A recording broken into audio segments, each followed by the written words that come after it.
Yo,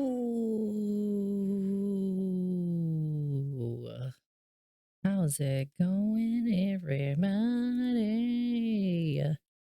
Cheers, cheers, cheers. Yo, how's it going? Welcome, streamers, gamers, and dreamers. For those that don't know me, my name is Madrea Star. You can call me Madrea, call me Star, just as long as y'all don't call me late for dinner. Wiener, or chicken dinner. How's it going? Hope everybody is having a lovely evening. It is about 9:18. We are starting it off on this lovely Monday, May 19 at 9:19. I was like, wait, what? How's everybody doing tonight? Cheers, cheers. Welcome in. Welcome to our 10th episode of Playmakers and Shakers. Yeah. Can't believe it. It's been 10 episodes already. Oh my goodness. Heyo! I'm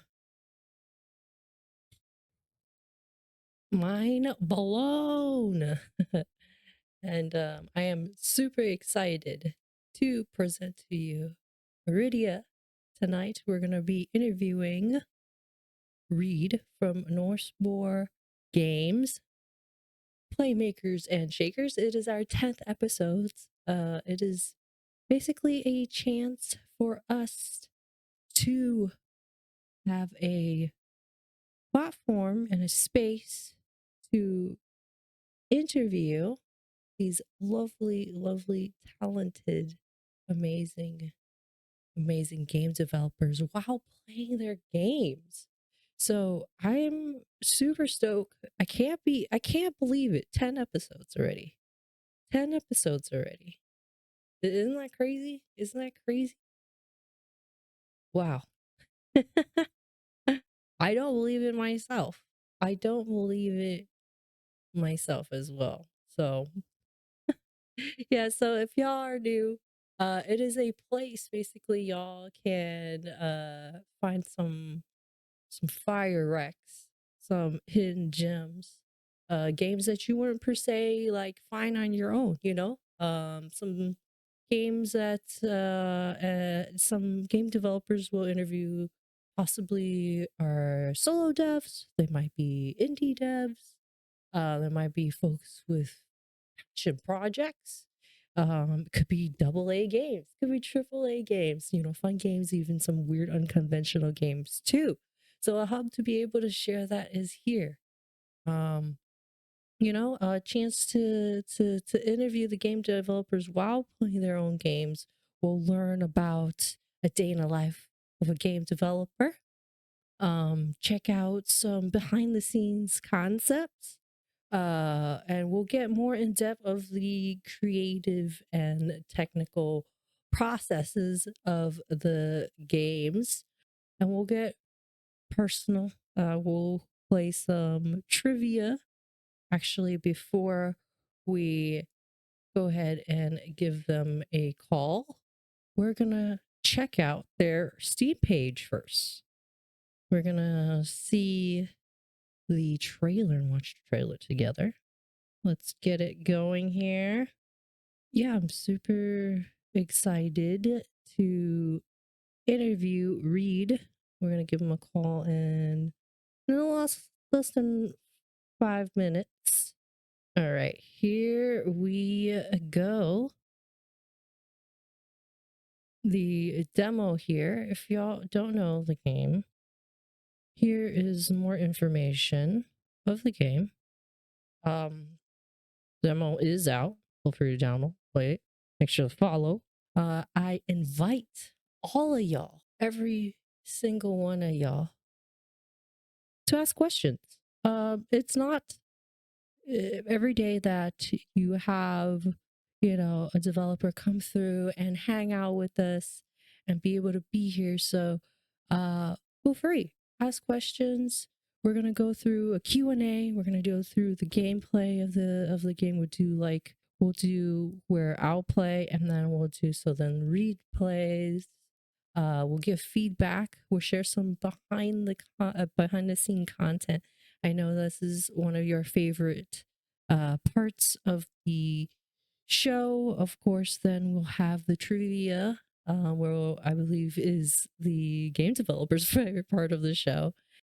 But here is Auridia is this explore an interconnected world full of platforming challenges. In this short Metroidvania, unlock biomes by combining abilities you've learned, including climb, grapple, throw, and parry. Exams dozens of artifacts, commune with forgotten gods, and piece together what happened to Auridia. This here is available for those that are interested in testing out the game demo. English hard. So if you guys want to check out the demo, feel free to. Auridia is a short Metroidvania where you explore an interconnected world filled with intricate platforming challenges. Unlock new biomes by chaining together abilities you learn, such as climb, grapple, throw, and parry. Check out the trailer together. Here we go.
Let's go.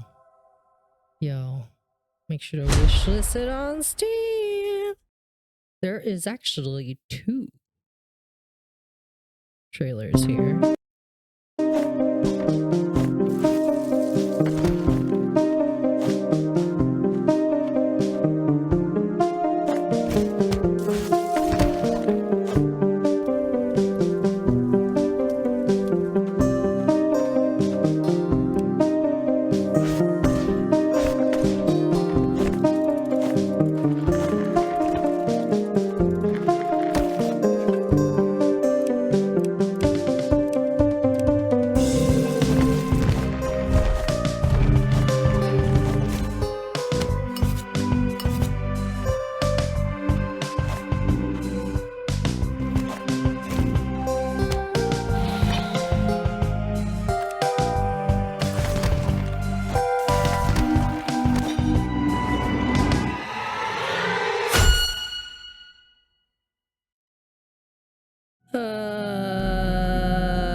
Okay.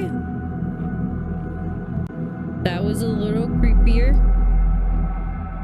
That was a little lot creepier. Let's see. Is Reed gonna pick up? We get Hey there. hello. Oh my goodness. Hello. How are How's it going? you? Good. Let me get us inside the room here. Hey, let's go. All right. Nice. And boom. Well, hi there. How are you doing? Welcome in to our Playmakers and Shakers. This is actually our 10th episode. You're our 10th. Yes. Oh, I'm honored. This is awesome. Well, we're honored to have you. Well, thanks for taking your time and being here with us today. I appreciate it. We Yeah, appreciate it. absolutely. Sweet. So, I guess we can start off by having you introduce yourself and telling people who you are and maybe where you're from. Yeah, yeah. One second, sorry. Yeah, no Um, worries. Take your time. there we go. I had to fix an issue with the stream. Yeah. So my name's Reed. I'm based in San Francisco. And let's see, I've been doing game development kind of as a hobby for a few years. I used to be a product manager and software engineer. And I've just been doing it full time for the last year or so. So the last year, I've been working on Auridia. This is my uh first game that is like on Steam. It isn't just something I built in a weekend. Excited to release it. Yay. Awesome. Awesome. Heck yes. Um, I guess tell us a little bit about like your background. Like, is this your first project, or have you have experience on like previous projects before? Yeah, so it's my first like large game project. I've done a lot of like software development in the past. So that part's not new. But most of that was kind of like web development. I used to work on software for biologists actually. So we would do like software to track experiments and lab notebooks and a bunch of stuff like that. But I've loved games since I was a kid. I kind of got into programming when I was a kid because I wanted to make games. So it was always kind of like one of those like childhood dream things that I never I didn't actually do, as an adult. And then about a year ago, I had been in my old job for a long time, and I left, and I the yeah, now I'm doing game development full time. So yeah, this is my first project of this scale. Before that, I've done lots of, there's a game jam called Ludum Dare that happens a couple times a year where you make a game in a weekend. So I've done that probably about 10 times. And now I'm doing this. Wow. That's crazy. Is that like a yearly thing, or is it just a thing that they do like every couple months? They do it like twice a year. There's like a winter one and a summer one, or kind of like a spring one and a fall one, I guess. And Wow. and sometimes like a lot of big games, or not a lot of big games, but every now and then a big game comes out of it. Like Hollow Knight actually came out of like a Ludum Dare jam. Not like Hollow Knight No wasn't developed way. in it, but Right, like the right, right. idea for it, the idea for it was developed in it. If you look at that game, it's funny. A lot of the art, like the whole art style, the main character, like all of that, um, was done in 2 days. Like you can play this Flash game that they made for it, and What? it has the Hollow Knight character walking around. It has like a lot of the characters that you see in the final game. All of that art was done in 2 days. Inscription, some folks might know Inscription. That was a game that was like a prototype done in 2 days. Is that a Um, horror game?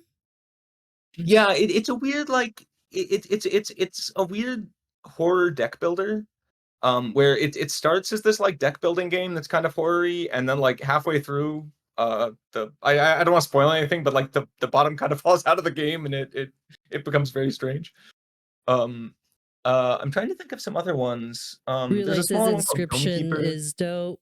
And then they say, really? Yeah, yeah, I guess so. Yeah, it's Yeah. great. It's great. That's a great. Um, so Okay. yeah, I mean, a lot of people, and I like doing this too. Like a lot of people just start. It takes 2 days to just put together an idea, see if people have fun with it. And the rule of thumb I've heard is like if it takes for every day it takes to prototype, it takes like 3 months to actually launch. because of all the other stuff that happens. So it's a good way to kind of experiment. Oh, wow. That's so cool. Wow. I mean, they all start from somewhere, right? That makes sense. That Yeah. makes sense. You mentioned a little bit of your previous job, like in biology and lab testing. I guess we'll see some of that possibly in your game. So you mentioned like biomes and things like that. So I was like, oh, maybe that's where that like comes from. Oh yeah, maybe there's a bit. There's not a whole lot of. Yeah, I guess a lot of stuff kind of bangs around the back of your head, so it all probably comes together. Right, right. Cool, cool. So I am curious. So your studio name, Norse Boar, right? Norseboar. Yeah. How did you came up with that? How did that come up? Yeah, yeah. That that that was just something from high school, but it kind of stuck. I'm, kinda like second generation Danish. I was born in the United States. I've never lived in Denmark for more than, like, 6 months, but that's where my kind of family's from. So Norse came from that. Sorry, this is all a way to say I wanted a name. I wanted a username that was unique, that didn't have numbers on the end of it. I was trying to think of like, okay, can I come up with like an adjective and a noun that I can just kind of bolt together, um, that will be unique. So I've always liked Norse stuff, but probably because of the Danish thing. And I've Sense. just liked boars as animals. I've thought they're fun. Um, so I've used that name online as like kind of just my username and gamer name for a long time. So then I figured if I'm gonna make a game, like if I'm making a game studio, that's gonna be the name of the studio too. That makes sense. That makes sense. Awesome. Very cool. We're going to be playing Auridia in a little bit. And those that are interested in learning more about it, make sure to check out the demo on Steam, wish list it, and it will be out. It says in the summertime, correct? Yep, it is coming out in July. So I'm very busy until then. I set that date a while ago, and it's coming faster than I realized. But we'll get it done. What video game did he play that made him want to become a dev? We have Relay has asked. Oh geez, probably Zelda: Link to the Past. I won't say there was a specific game that made me want to become a game dev. I liked him when I was a kid, but I think that was the game when I was a kid that kind of had like one of the biggest impacts on me. I wasn't actually allowed to have a game console when I was growing up. So I actually played a lot of these at like friends' houses, and eventually learned how to like uh, put like emulators on computers and stuff like that. My parents kind of thought computer games are okay, but they Wait, didn't really like video why? games. Um, Wait. I don't know. They didn't like the idea of something hooked up to a TV. I think they Okay. They I'm not want you to totally go sure. outside and Um, play instead. yeah, yeah, exactly. But they were fine with, like I think programming felt, oh, this is educational, and computers felt educational. So I think part of it was like I'd play these games at friends' houses, and then when I was at my own house, it was like, well, you can make, little toy games or something like that. That's okay. So I did some of that when I was a kid. But yeah, then I really stopped. Like once I got into college, I kind of more worked on web development. So it was just a couple of years ago, maybe more than a couple of years ago, but that I kind of got back into this. I love exploration games. So the old Super Nintendo stuff. Super Metroid and Zelda are like huge franchises. Those are not unique answers, but those were the early stuff I played that I really loved. I've also always liked hiking and camping and going out in the woods and stuff. Which seems like a weird connection, but I think there's a lot of similar like I lived for a few years out in Maine, and you just like Huh. walk in the woods and you just like find weird old shit out there. You know, you'd find like some broken down ski lift from like the 20s that nobody'd used before. And it's a really cool feeling to just be like walking around in the woods and you just see this like old rusted thing, you know, in the middle of nowhere. And you're like, "Has anyone else found this? Like, it's just abandoned out here." And I kind of love that feeling. And I think that's why I ended up making like kind of an exploration game is, you know, I wanted to kind of recapture that. Right, right. That makes sense. That makes sense. That's so cool. Yeah. I mean, there's tons of hiking trails out here in LA, and I'm sure in San Francisco too as well. um Yeah. um so I guess if you don't mind, with your game, it's would you mind giving a little overview of Auridia and what Yeah. we're gonna expect? Yeah. Yeah, yeah, definitely. So Auridia is kind of like a 2D platformer exploration game. So if you know the genre Metroidvania, it's one of those. Metroidvania is kind of a weird word, so if you don't know that genre, it's you know it's a 2D side scroller. You know, like a Metroid or a Mario or something like that, where you know you're kind of like exploring a world. And what it is your character is kind of going down deep underground to explore this ruin, and pretty quickly you start to find a lot of artifacts about you know former creatures that lived in the ruin, and they're all gone. So part of it's kind of a mystery game. You know, part of it's trying to you know on the kind of like story aspect. It is you know kind of collecting these artifacts and trying to kind of piece together what happened. And then in terms of the actual gameplay, it's there's no combat. So it's a game kind of about movement. So I really love games like I think Ori and the Blind Forest does a really good job with this. You're right. There's a lesser known game called Environmental Station Alpha that does a really good job with this. Just like really fun movement abilities that let you kind of like bounce and you know swing around with grappling hooks and throw yourself and things like that. So I tried to put a lot of that in the game because I think fluid movement's a lot of fun. So you kind of find new abilities. I've eventually find the gods that these creatures worshipped. You get more abilities that way. Um, and in the demo, that's about as far as you get. In the full game, you know you'll kind of come full circle and solve the mystery of what happened and kind of get to decide what to do with this ruin, and what to do with uh, there's there th- there is more stuff that's active there than it first appears, and by the end of the game you get to figure out what you want to do with that as well. Ooh, okay. Awesome, awesome. All right. So, yeah, I have to watch out for all that, of course, when it's full release. But if you guys like, make sure to check out the game on Steam.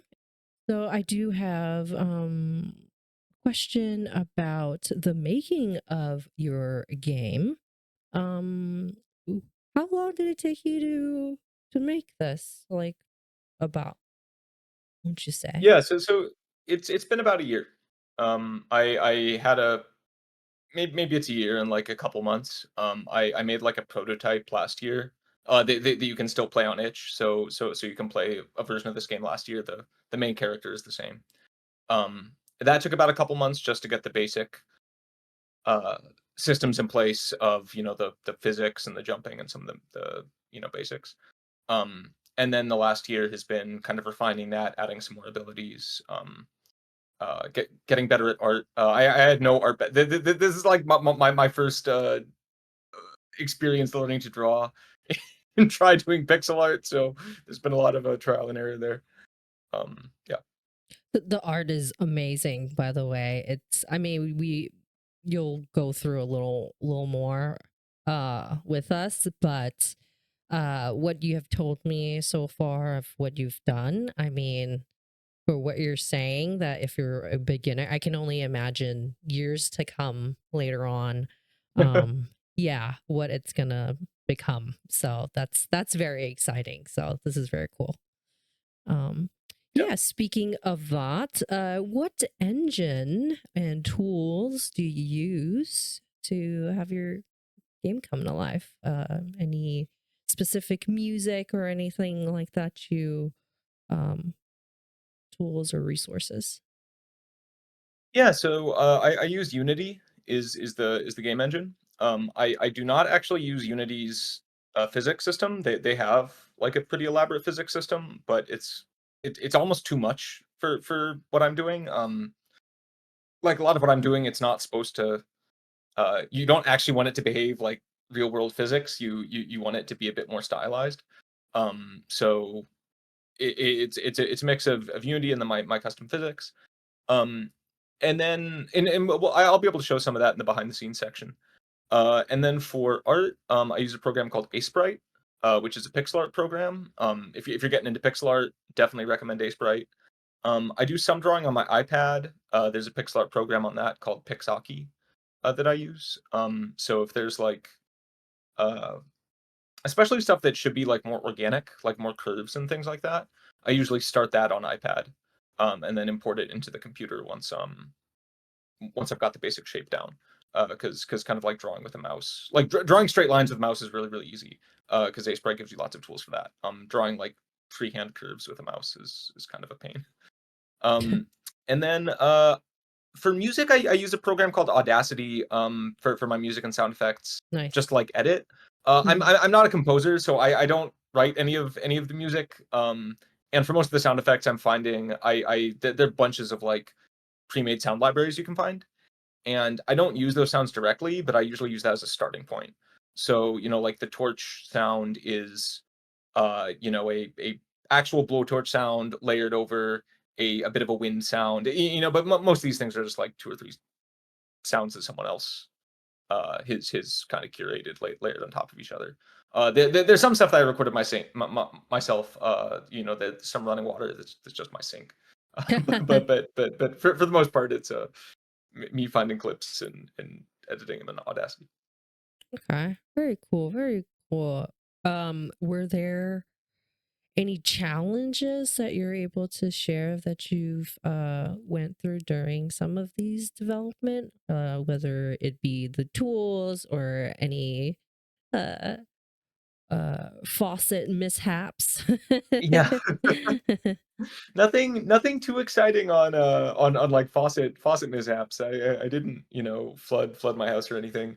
I think the biggest like challenge or learning I've had is how to balance like what am I trying to say? Uh Figuring out what you can do yourself and then making sure that you can use that as kind of a ceiling or something because when I first started the project, I bought a lot of off the shelf assets. I didn't want to make like a game that looked like an asset flip or something, but I'd see all these like beautiful stuff that other people did that I couldn't here's a beautiful shrine that somebody drew, and here's this and here's that, and I would buy all these environment assets and things, and and they don't look good together because they're all different artist styles, right? So you end up Mm, with like a bunch of things that look good on their own, but you put them mm, all in one place, and it's really right. disjointed. The color palettes are different, and sometimes the resolutions are different, and all this stuff. So I think a big challenge was realizing like it's not about the style I can do is pretty minimal. Like if you look at the game, it relies a lot on lighting. It relies a lot on big colors. There's not much shading in a lot of the game. And that's a direct limitation of like I cannot do really good shading well. But I can do a decent job with shapes and silhouettes. So I think one of the big challenges was kind of figuring out like how do you how do I learn about myself? What can I do well and play to that strength? And I started looking at a lot of other. There's a beautiful game called Neva, and the people that did Neva made a game called Agree before this. Absolutely beautiful games. They're stunning. Done by like people who do a lot of art and artistry. But I can study games like that and be like, oh, I can do something. This is a style I can start to try and emulate because it's similarly very big and silhouette based.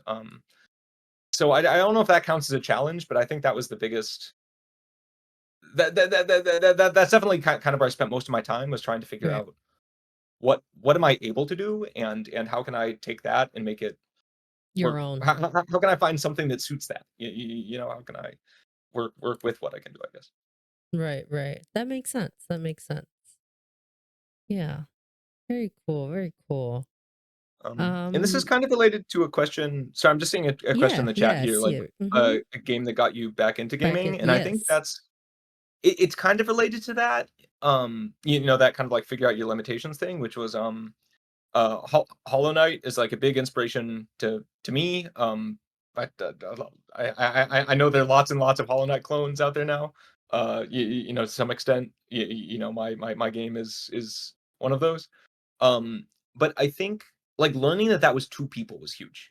You know, two people did that game, and they started in the hackathon, and I think that kind of opened the door a few years ago on like this is very accessible. You don't have to be a big studio to do this, you know, and you don't have to have a lot of money to do this. Like you can be one or two people, and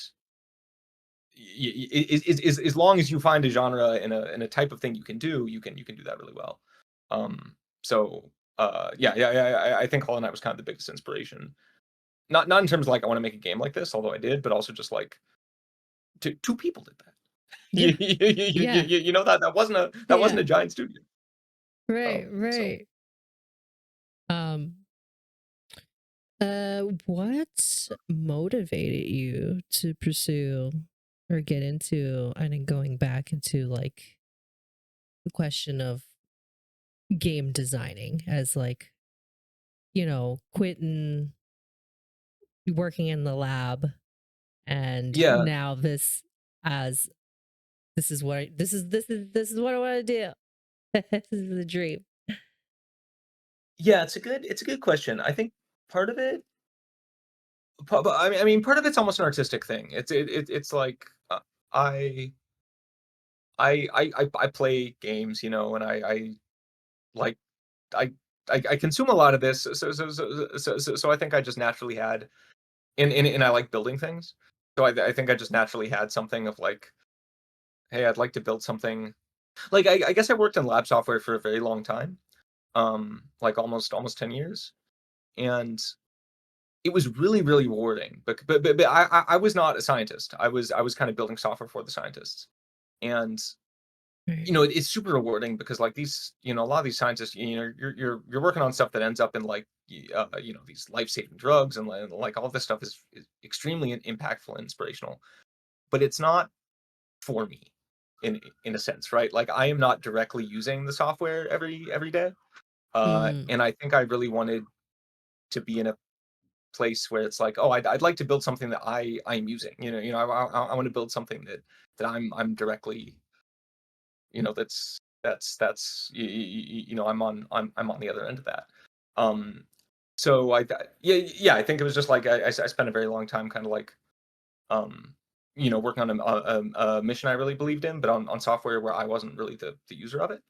So mm. with games, it's you know different. It's like I'm making a game I want to play, and you know other people want to play it too, and that's and that's great. And I love seeing other people play it. It's really motivating that this is something that I would you know I would play as well.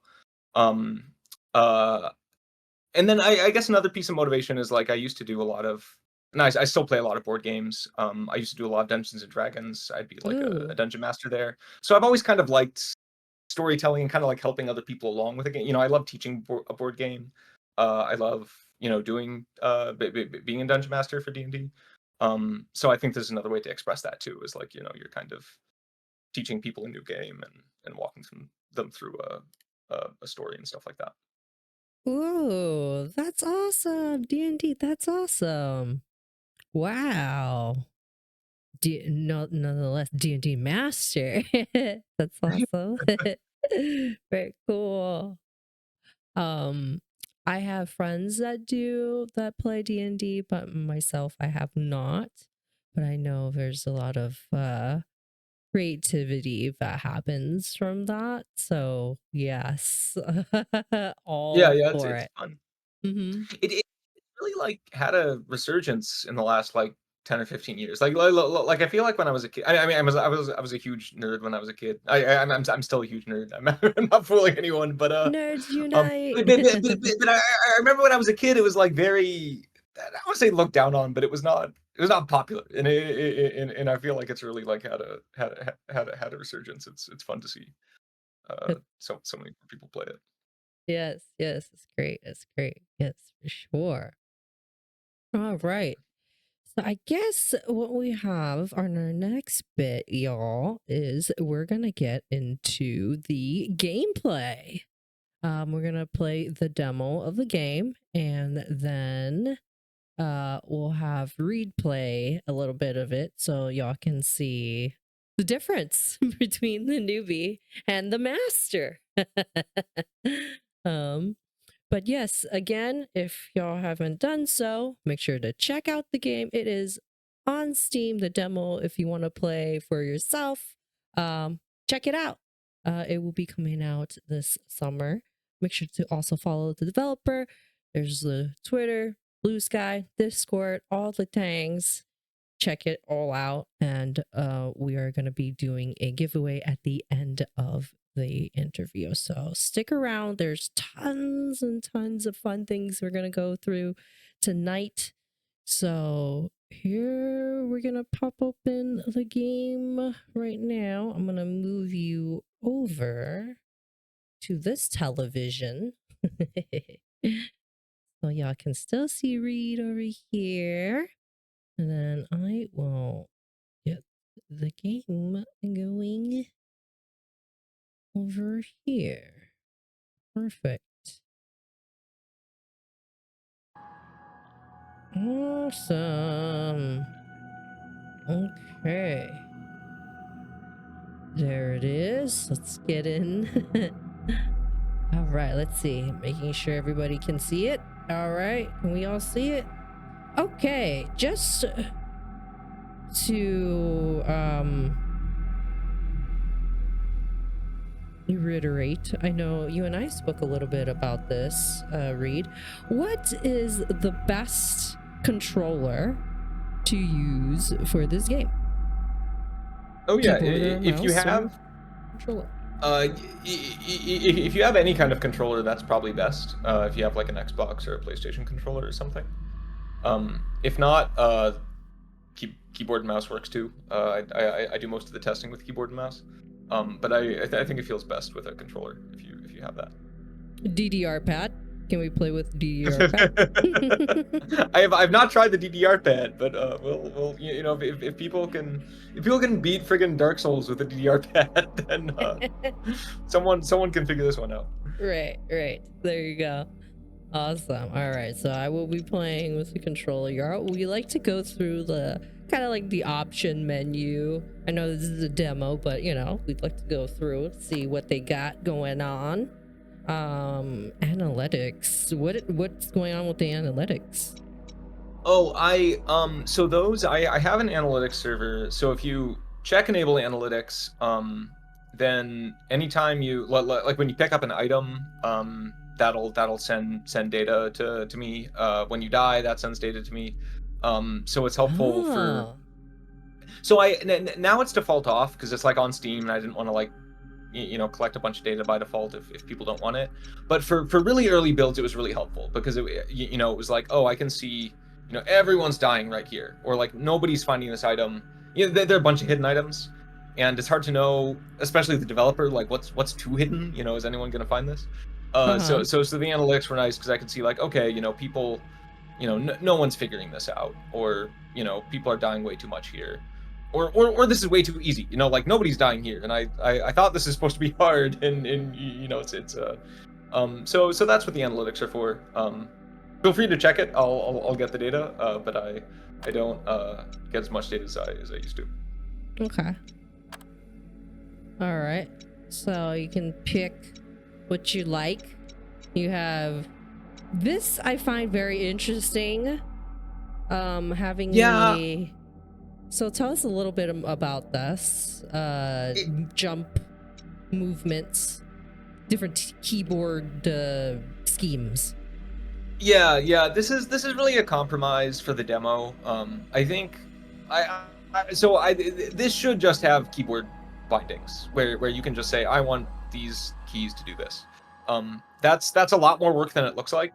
I know people get really frustrated when games don't have custom key bindings. It seems like it should be really easy. It's actually not. So I haven't done it for the demo. But when I saw people play, I was doing everything with keyboard and mouse. So this was just very natural to me. And people who were who played games less frequently, would get really tripped up on it because, um, you end up doing a lot with your left hand if you're doing everything with keyboard and mouse, Uh, mm, because the mouse has 2 buttons on it, so almost all the buttons are with the left hand. For instance, you have to move and jump. You have to hit space, with the left hand. Um, to me, that's second nature, but to people who don't play a ton of games, that's not, and it's a lot of stuff to do. So I added 2 more schemes. Uh, this second keyboard only scheme kind of lets you, kind of do all the actions with your right hand and movement with your left. And then the last one, some people are getting tripped up and they were like, "Oh, I want to use the arrow keys to move." I always use the arrow keys to move. So I added mm. that control scheme too. But for the full launch, I think this is kind of confusing. Like for the full launch, I'd rather just have, Bindings. remappable key bindings. Yeah, I just Mm. it's one of the things that kind of got pushed to the end. So But it's still very considerate to all the different types of yeah, yeah. yeah, preferences. So ours would be gamepad, yes? Just to Yep, double yep. check. Perfect. Nice. What's in gameplay? Let's Oh, see gameplay. Yeah, that's so the second option actually won't be necessary for the demo. I should probably take that okay. out. That's a later ability. The first one, I would leave it off. Basically, you'll get a grappling hook pretty soon, Mm-hmm. and there's one version where you constantly see a line on the screen that shows you where the grappling hook is aimed. Mm, And there's another version that just shows a target. And okay. some people like the line always there. That's actually the first version I had. There was like always this line, and I kind of got a lot of feedback like this is kind of cluttery. I like always see this line on the screen, and I'm not always trying to grapple, so I got rid of it. But I wanted to leave the option there in case, in case someone wanted to turn it back on. Right, right. Okay. Um, yeah, I'd leave it off unless it gets confusing, and if it does, you can also turn it on in the middle of the game if you want to see what the grapple line looks like. Yeah. All right, you got VSync and full screen. Nice. Love Yep. that. And there's All no right. audio yet. Right now, the only audio control is your volume button, but there will be an audio mixing for the full launch. Got it. Sweet. Perfect. All right, let's do it. Standard. So there's 2 modes. Tell us a little bit about this. Yeah. So for this stream, like I think standard makes sense. Mm-hmm. The other, if you click on that, or hit A over that, you'll see the other one is called brief. And this was kind of because for this kind of game, in this game you get abilities over a long period of time. So by the end of the demo, you'll have 3 abilities, and there are a total of 6. So I wanted people to have a chance to say, like, let's say I just want to kind of see all the fun movement and stuff like that. Um, and I Oh. and I don't want to play the game for an hour. I just want to, kind of see the hits. Right, right, I made this kind of brief mode. And this is really useful for live demos. Like I've had a booth a couple times, and right, no one's coming up to especially if you have a booth, you've got a line of people waiting to play. You don't want to have each one of them playing for an hour, right? Like people want to come right, up to the booth and play for 10 minutes and then leave. right, Brief mode was first actually made for booths. It was like, yeah, here's a version you can play in 10 minutes. You get to find a couple secrets. You get a lot of abilities really fast. So it's not quite what it feels like to play the real game, but you get to see more of it if that makes sense in a short time. Gotcha. Okay.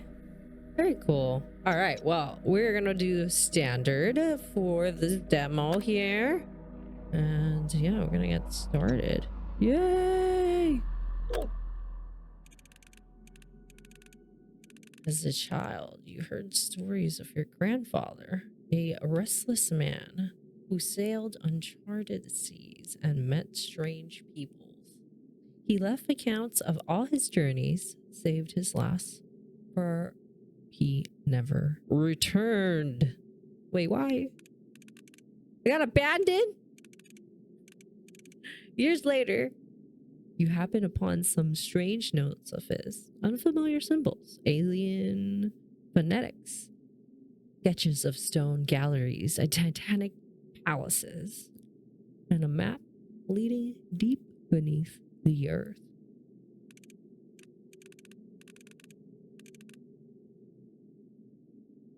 An obsession takes hold. Some nights you fall asleep staring at the drawings and dream of walking the corridors of that deserted city.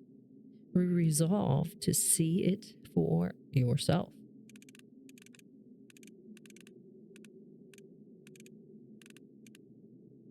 With a cloak and a torch, you follow in your grandfather's footsteps. He is long gone, but something of him must remain.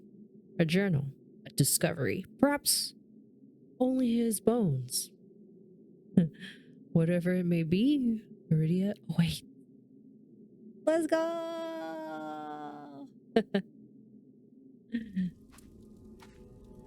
Oh.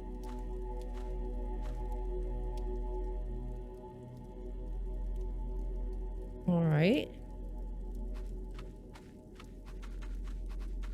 I like it's so responsive.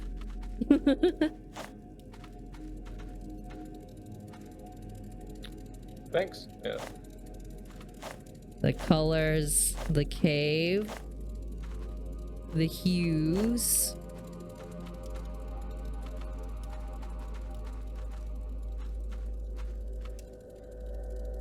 Hi there, Alex. Welcome in. All right. Okay. Hey, hey.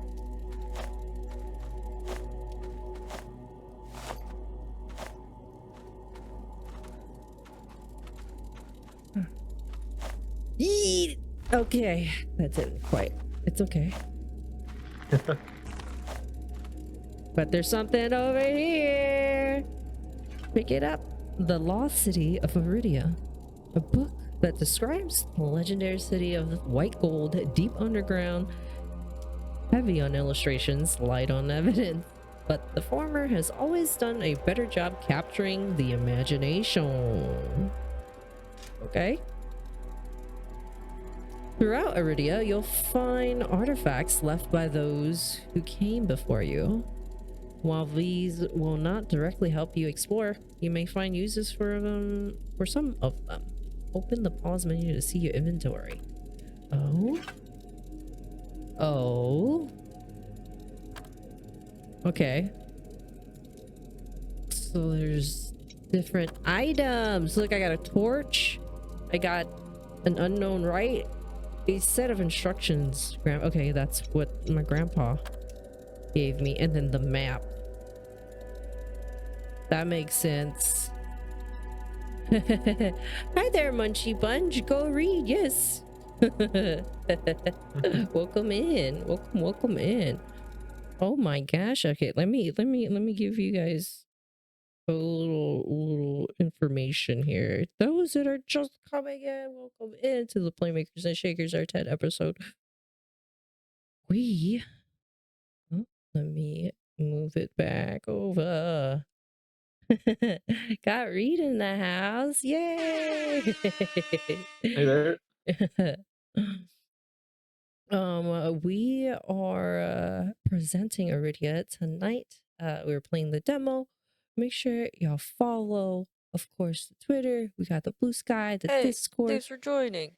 Welcome in. And if y'all did not know, this is an amazing game. We got tons and tons of fun things coming up, some behind the scenes, and some trivia, and also a giveaway. Thanks for joining. So make sure y'all enter, and there it is.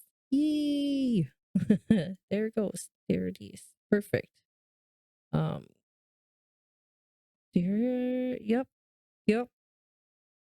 Welcome, welcome, welcome, Alex. Hi, medieval.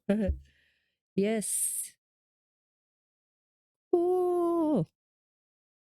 All right, let's get back into a little bit of our game. Cheers, everyone. Hope everybody's evening is going absolutely wonderful. A wonderful evening. All right, let's get back into the game. All right, here we go.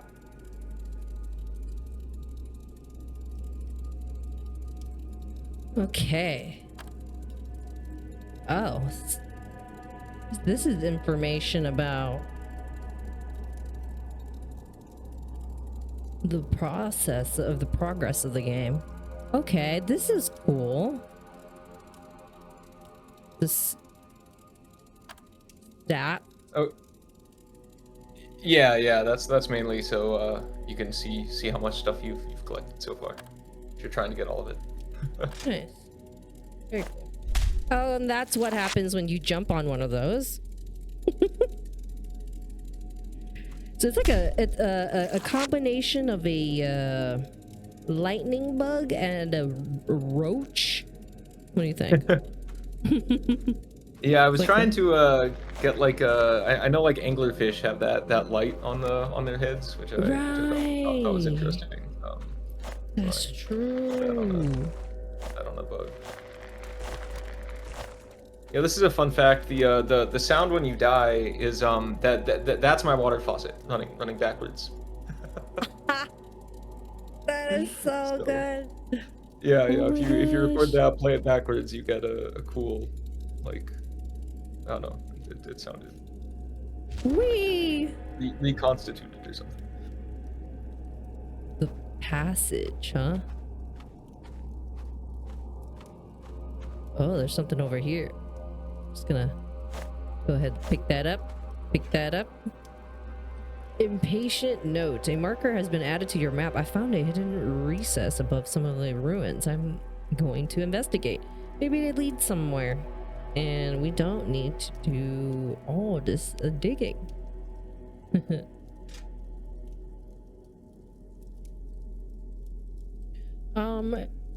Just to reiterate, everyone in the audience, feel free, y'all, to ask questions.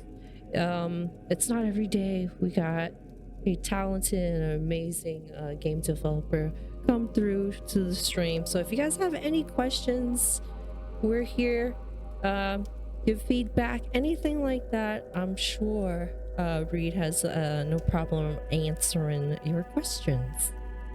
All right. Yeah, absolutely. You can add your own markers, huh? Okay.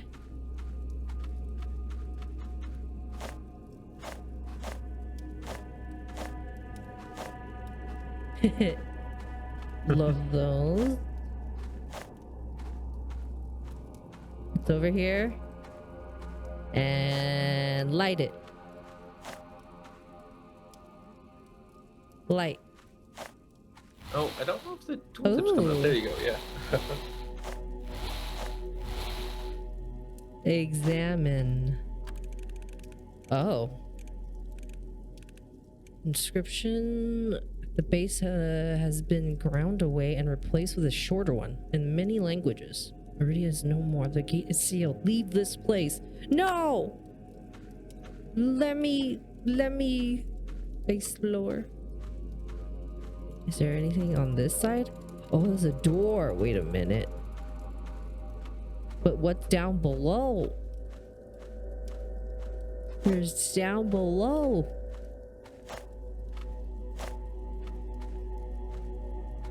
Whee! Ow! That's what's down there. I'm not sure we can get there yet, y'all. I think we gotta get up onto the other side.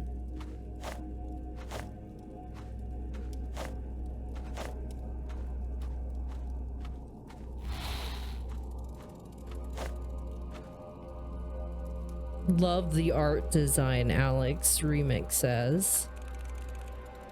Thanks. Yes. Definitely awesome. Stone gate. 2 sheets of rock form the door that stands between you and the city of white gold. You see? No handle. You see no lever or other mechanisms to open it. Will we push or do we step away? We push through. Oh boy. The stone slab doesn't budge. You might as well push against a cave walls. Okay, fine. What? Let me in. Gotta find another way in. Alright. Find another way in.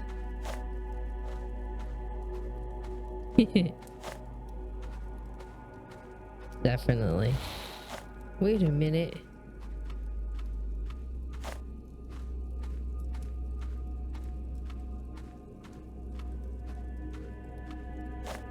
But Yeah, you can't go through there I yet. can't go through there yet. If you open your map, there might be a... I think you'll see the... Oh, a hidden recess. Okay.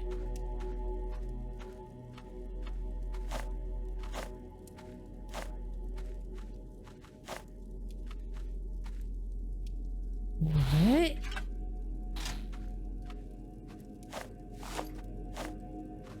What? Let's go. There we go. Whee!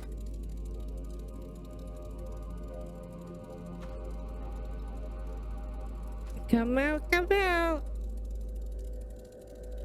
Let's see, let's see. Wait a minute. So I'm noticing something's actually... So it should be telling you... I think actually some of the instructions aren't showing up how they should. It should be telling you that you can set him on fire. Although it's not... I need to look into that. But yeah, you can walk past him when you set him on fire. There's the grappling hook. While airborne, to throw your grappling hook. Would it be like something like this? Or would it be like something smaller that tells you like you can set it on fire? Just be like some of those things that kind of show they just kind of fade in at the top where it says like press left and right to move or press X to jump. It should around that point say press square or I forget what it is on Xbox. Oh, okay. X maybe to swing your torch and set them on fire. It's no biggie if it's not. I'll look into it. Okay. A sturdy hook fastened to a rope used to swing across. Chasm? Chasm. What is that? Is that like chasms a rock? are like big. They're like big splits in rocks and cliffs in like mountains and cliffs that you'll find sometimes. Do you also rock climb? I don't do much rock climbing. I have done a lot of caving and hiking, but yeah, no climbing yet. Sure, for sure. Oh, medieval. I will redeem that next stream. Okay, I'll do that next stream. I got you. All right. Says this one belonged to the number of lost expedition. Okay, so we're just gonna go ahead and steal somebody else's It's okay.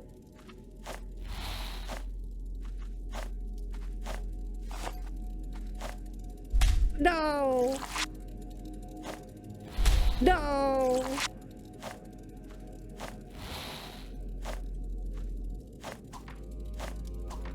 Nice. Oh. So close. Oh. There you go.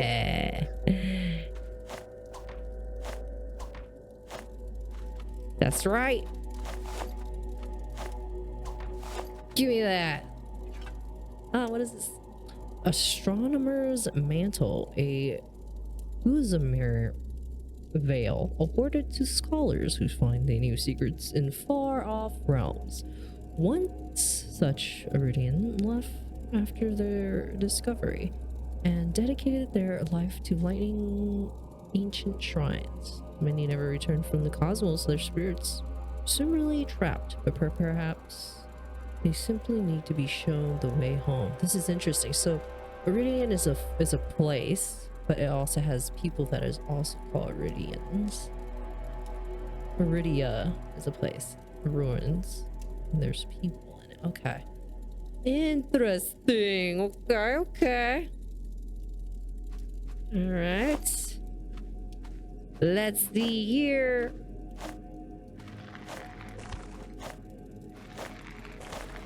No!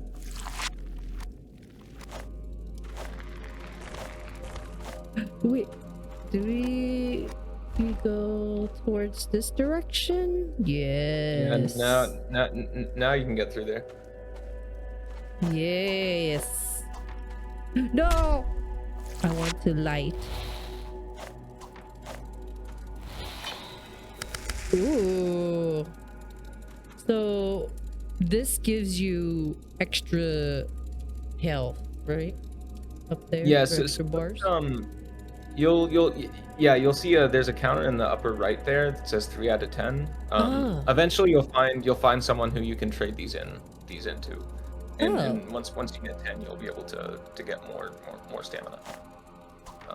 You'll have to find them though. Ow. Okay. Hey.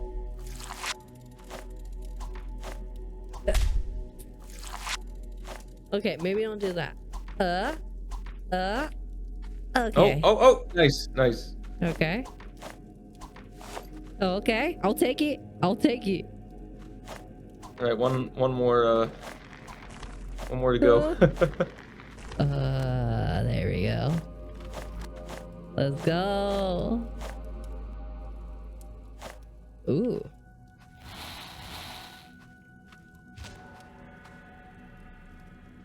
Agora. Oh, at this door again. 2 sheets of rock formed the door that stood between you and the city. Whoever sealed it is not appreciated the cruder method of entry. Okay, well then. Ooh. Oh, okay. No, yeah. Okay, that's not a...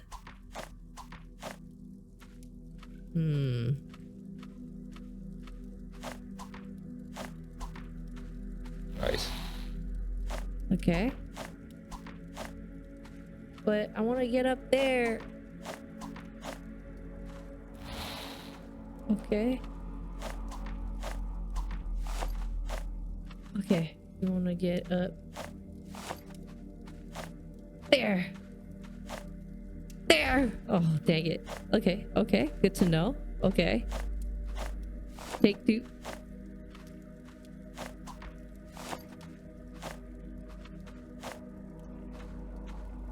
Whee! That's right. Let's go.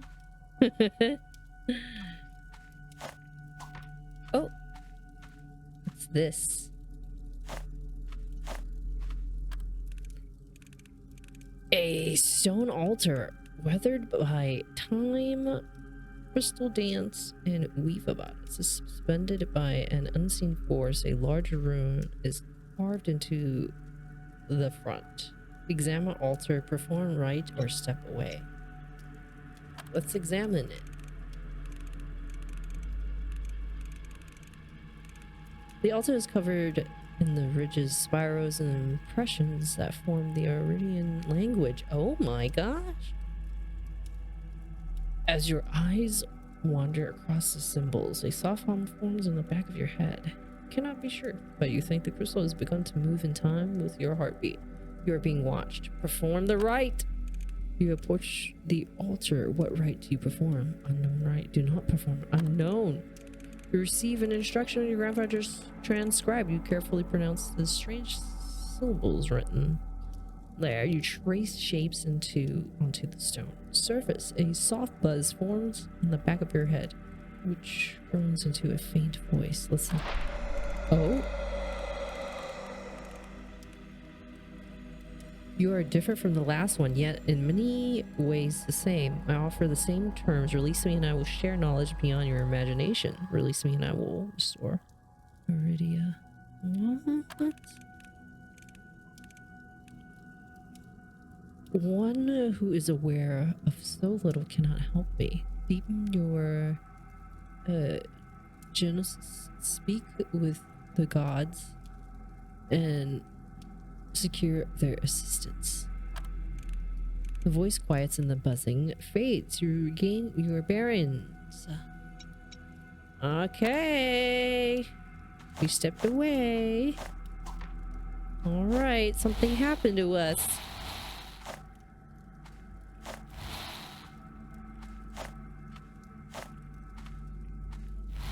Something weird. There's something down there. Hey. Snorri the Wanderer. How did you come up with some of these names? Oh, Or the characters? yeah, Snorri's this is gonna sound really weird. Snorri is an Icelandic historian, like an actual Icelandic historian, who wrote basically everything we know about Norse myth is from 2 or 3 volumes. This guy named Snorri Sturluson wrote, called the Poetic Edda and the Prose Edda. Um, uh, the name is a reference to him because it's a similar like it was kind of a figure who's kind of like piecing together mythology from an earlier time. Huh. Okay. Um, That's kind of cool. All right. All right. Mythology. I like that. Very cool. Is there any I guess when it was becomes your turn to play, will you be possibly sharing your favorite level? sure, yeah. I think when it's my turn to play, I might go through the that kind of like brief mode level because that'll let me show kind of like all of the uh kind of all of the different abilities Powers. and things and Yes. things like that. Yeah. Mm-hmm. And it'll do a few biomes. So Okay. Cool. Cool. Awesome. All right. This is goodness me, a fellow traveler. How lucky I am to have run into you. It gets awfully lonely down here, but where are my manners? My name is Snorri, and I'm a historian. Travel far and wide to examine ruins and document history. So where are we? Have you seen anyone else here? Oh, where are we? Why, the fabled city of Auridia. Stories from centuries ago tell the Auridian merchants who sold intricate gold finery. Strange creatures they were, many-legged things who bore enormous shells on their backs. But there are no modern records of such place. It is as if Iridians simply vanish. Most of my colleagues told me I was chasing a fairy tale. Yet, here we stand.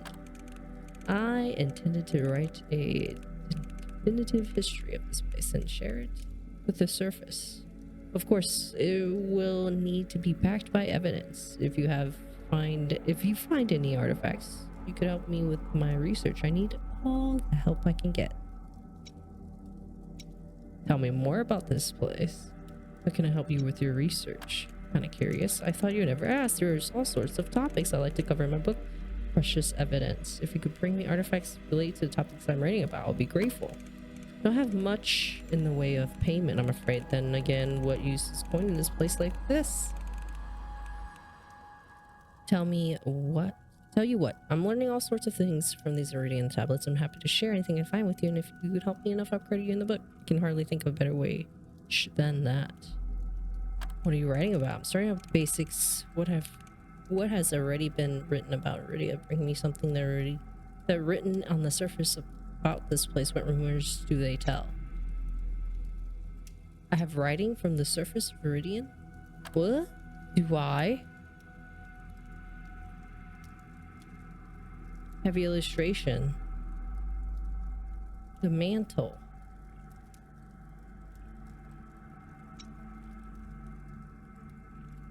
I do technically have it. Thank you. This is what I need. Is what as I expected. What if when the surface is unsustainable? Secondhand rubbish and right. The first has to take account of this place because of the contribution. I'll make sure to mention you in the footnotes. Something that may interest you. You do? Earlier I came across a series of extraordinary symbols unlike anything I've seen before. They're not Iridian language, nor do they images of something likeness. Just mesmerizing patterns. The scholars wrote a great deal on the subjects of dreams and the icons they would meditate on the shape to shape them. If I'm not mistaken, I found one of these very icons. I'm not sure how to make use of them. I've meditated on them myself and gotten nowhere. They're quite beautiful though. Oh, in any case, I wanted to share with you. Can't give you the actual tablet, of course. It just wouldn't have a historical document jostling around as you adventure, but I took a rubbing. Use some parchment and charcoal here. Take it. You have received a brilliant icon. Ooh.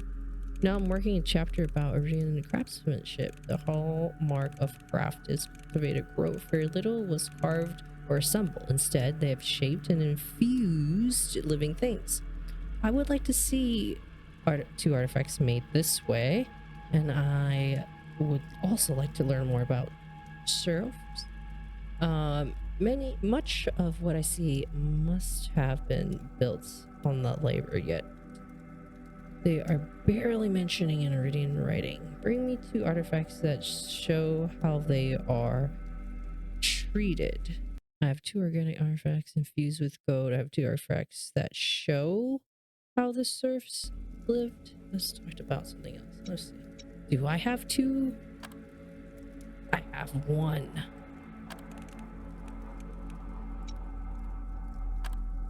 I have one. Okay. Tell me more about this place. I could talk all day long. Why are you here? How can I get back to the surface? How long have you been down here? Let me see. Have you seen anyone else here? I wish I was the case, but no, I have not seen a living soul since I've left the surface. I'm afraid I cannot say the same thing about the dead. Only a day or two ago, I was wandering through a great cavern directly below us. I thought I saw some remain of travelers, although I dare not look too closely. Okay, you don't have the artifacts yet. All right, I guess.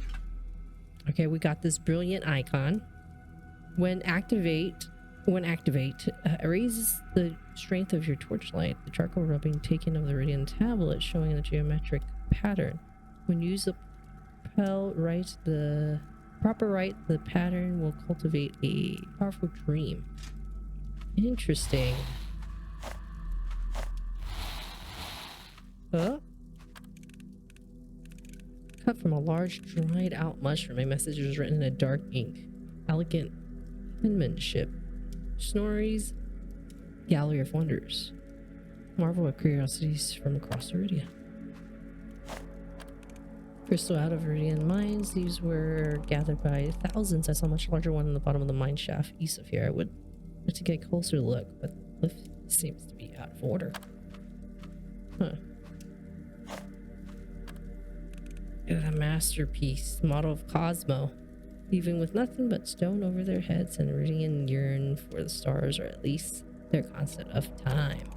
I found this by the collapsed bridge over there by the mine. Beyond it lies the academy. That was seat of Auridian power. Their scholars pursued cosmic truth. They call it gnosis.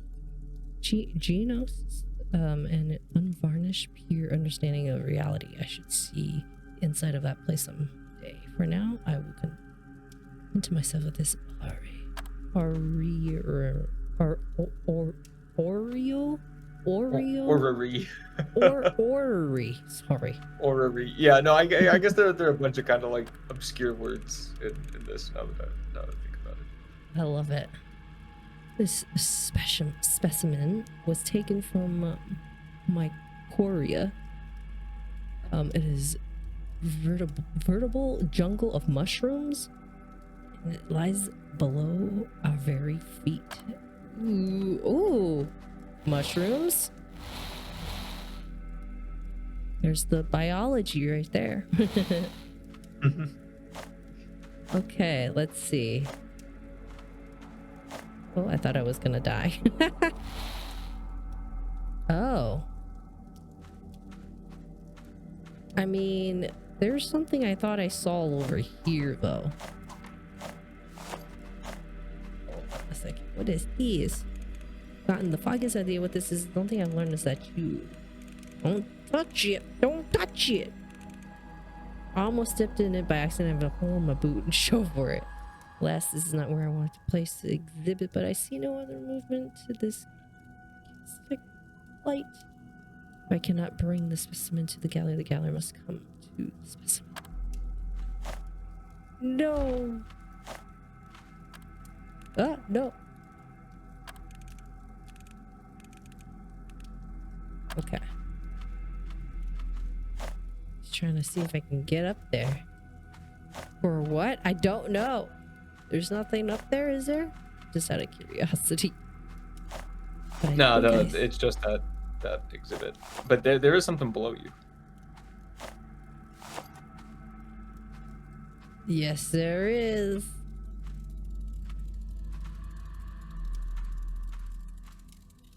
Oh my god. Get away. No. Yes. I'll warn you that this one is kind of tricky. So some of the items you don't have to get up here. Some of the items are harder to get than others. So oh, I see.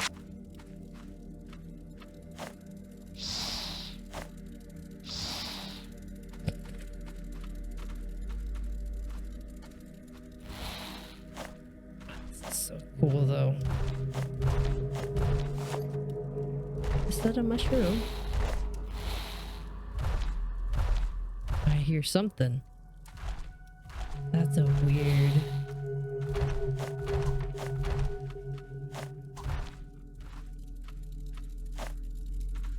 a weird sound. I like it. Oh. Okay.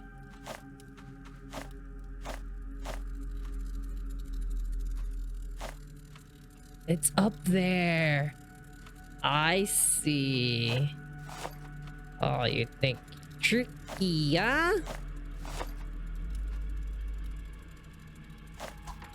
Oh, wait. No, wait. I got this. I got this. Hold on. No. Okay. Oh no. Okay, maybe I don't got it. yeah, There's you'll get one another right ability at there. some point that helps. There's one right there. Okay. Oh, what is this? Rumors of Secretarian City. Aha! Hi, Barb. Welcome in. Recorded by numbers of critic set. Believe that we can only be saved through knowledge of hidden divinity. My gosh, here it is. There it is. This sect believed that creatures existed who had not only found the divine but spoken with it. And so the truth believers dug underground in search of salvation. Hi, Sabi. How are you? Welcome in.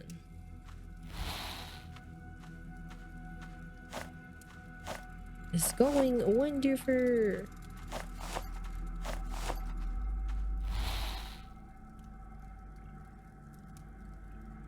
We got Reed from Norseboar Games here. Yes! Oh, nice, nice. That's right. Oh. Get away. Oh. What'd that do? It just blew up the wall. Hmm.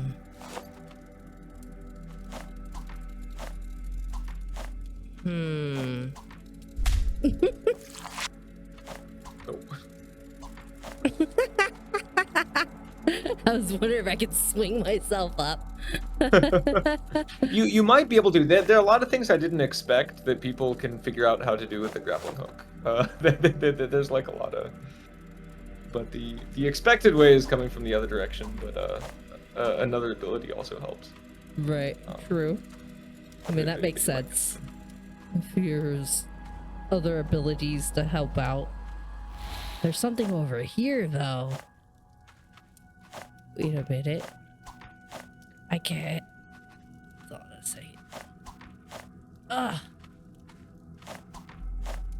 I can't get up there. No.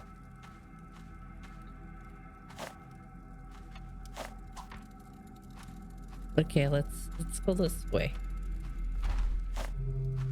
But we came for this side. That one. Oh. But we need to break open on the other end. Hmm. Oh. Oops. Oops.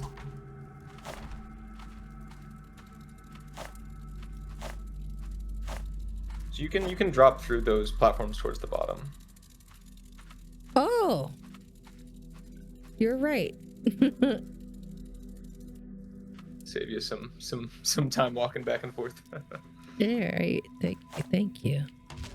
Oh. Microria.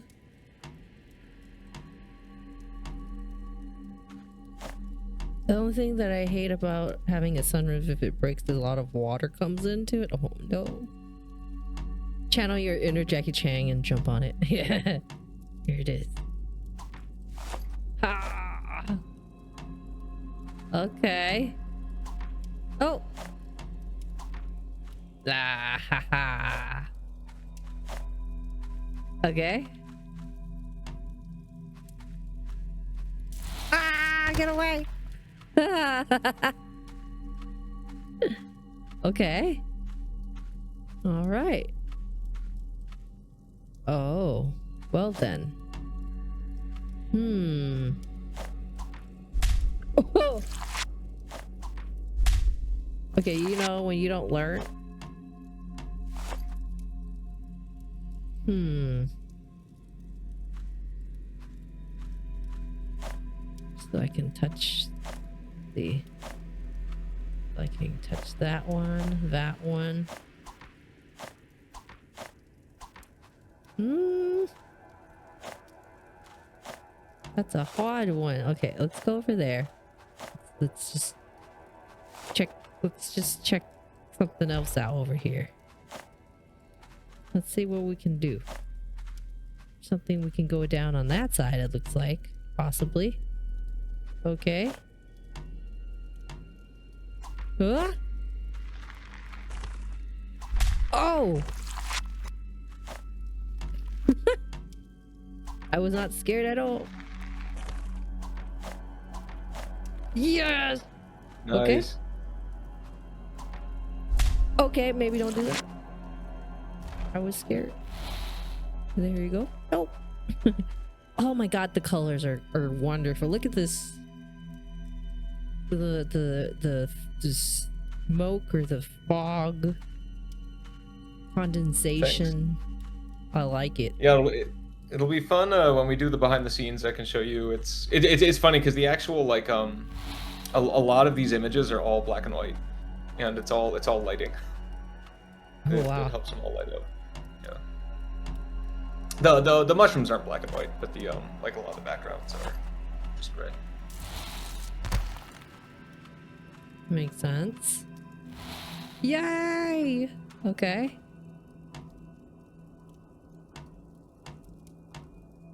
Okay. Okay.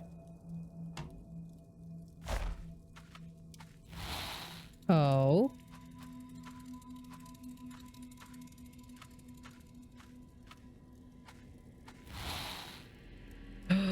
Look how pretty that is.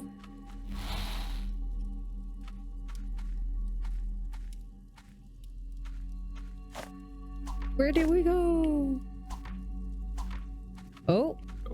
Oh, Nice.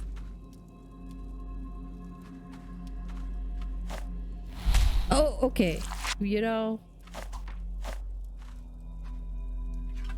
climbing gear. Yes. Wall climb. Next to wall climb it, climbing upwards, uses stamina. Old leather knapsack containing wrought iron pitons. Titans. Titans. Rope and small hammer, a necessity for those who want to reach the far corners of the earth. Okay. This is so cool. Okay. All right, let's just get our stamina. Yes. Oh. No!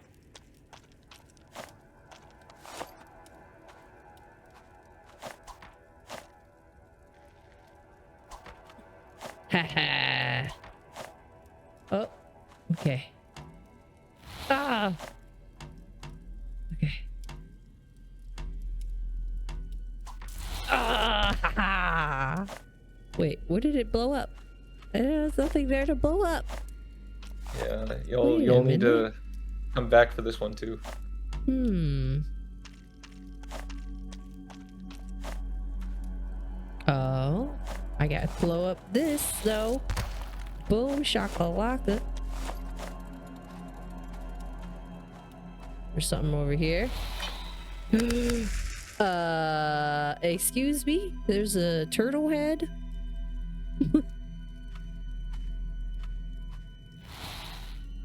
Hi. The game's other character. What have we here? Greetings, little one. Who are you? What is the question? What a question is that with many answers? Which one would you like? What is your name? How do you spend your time? Let's talk about something else. I don't recall being given one, although many creatures have called me many things when I liked. Especially was, Yurd. How do you spend your time? I watch, I wait, and time pass. I have done many things. In this age, I looked after the dead. They don't talk much, but then again, neither do I. They are good company to keep. You can look after them too, if you like. And I look after the dead. For most of us, dead is an end, but some are not so fortunate. Some consciousness, lost in other realms forever, aware yet unable to act. Shrines like this one's behind you can guide those spirits, and I can lay them to rest. Light those shrines and lead the spirits back to me. You will be doing me a favor, for I am not as nimble as you are. In exchange, I can lend you some strength. I sense you have already guided many. I will lay them to rest. In exchange, take this. The stamina is grease. And sweat and lay to rest. What else would you like to discuss? Wow, we can upgrade stamina. You're not ready. Okay.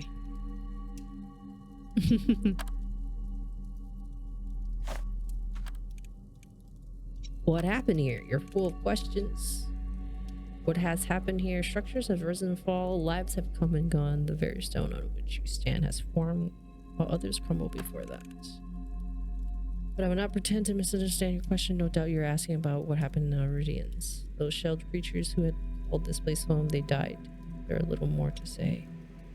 How did it die? Do not trouble yourself with such things. What's past will pass. If you need to occupy time, I'm going to occupy something helpful. All right, I'll do that. Is there somebody behind you? No? Deer turtle? No, I want to add something behind there because so many people check that. Oh, So now yeah. I feel like I need to put something back there. I don't know what though.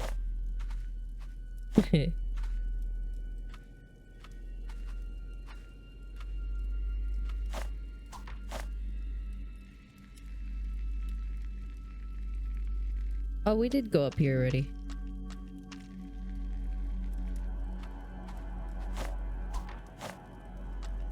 That makes sense, yeah. Now that everybody checks it, definitely. Gotta put something up there now. Yeah, yeah. It means I have to draw the rest of the turtle though.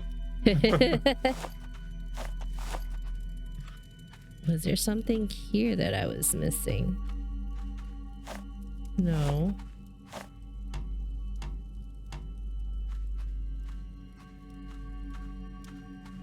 And you can check the map. That might be helpful when you're trying to find stuff True. that you missed. Right.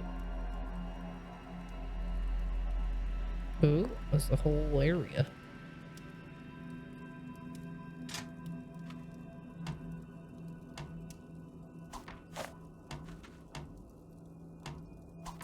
Ah, yes! Let's go!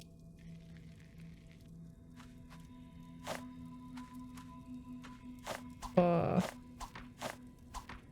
Uh.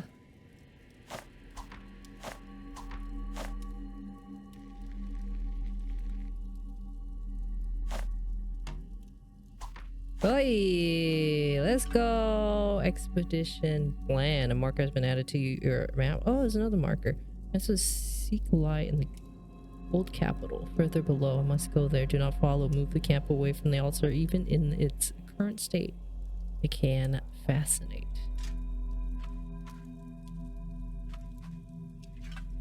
Rite of incubation.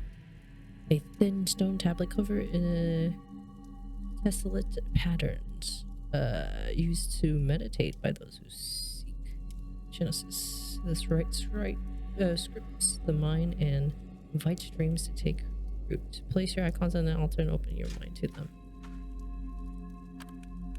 The altar here, cracked and broken buckle under the pressure of fibrous cables that wrapped around it. Moat coats the surface and mushroom sprouts from the cracks. Contours of Auridian writings can be made out, but centuries of growth have eaten away the detail. Examine it. Slimy film that covers the altar is warm to the touch, but the stone beneath is cold. The deity this altar was built to honor has forsaken it. You approach it, what's the right to perform? Rite of incubation. You can only meditate with one icon. Place the altar. Ooh, brilliant icon. Choose it. Step away from the altar. Wait, did we not perform? You perform voice form. You might have hit E instead of A when you were picking the icon, maybe.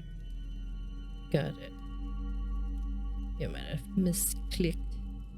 One who is aware of so little cannot help me. Deepen your Genesis. Speak to the gods. Secure the assistance. The voice quiets in the buzzing phase. You regain your bearings. Oh, wow! The colors.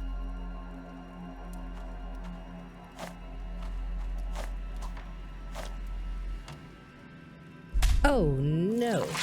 Okay, let's see.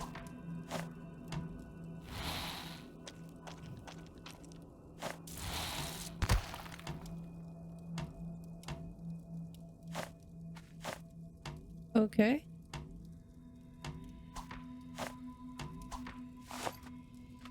Okay. So, okay. Ooh. Look at the mushroom. We came from this side too. But we can climb now. Oh no. Let's see. The best way to do this. Oh.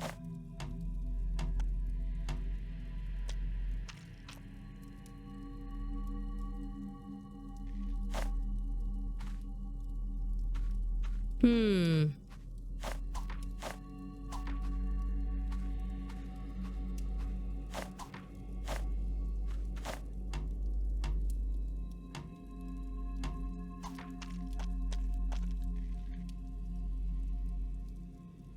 My brain broke. So There's if you grapple as you're falling, you get a bit of extra momentum.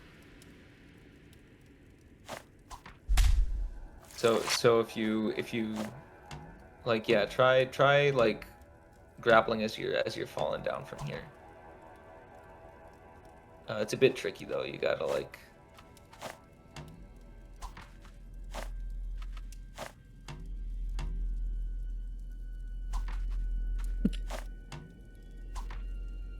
Yeah. So the other thing is like most of the main path is supposed to be or some of the extra items are like kind of hard to get to. but that's the fun part too, is that Yeah, yeah. is how we get to that. Did we got everything on? No, we did it.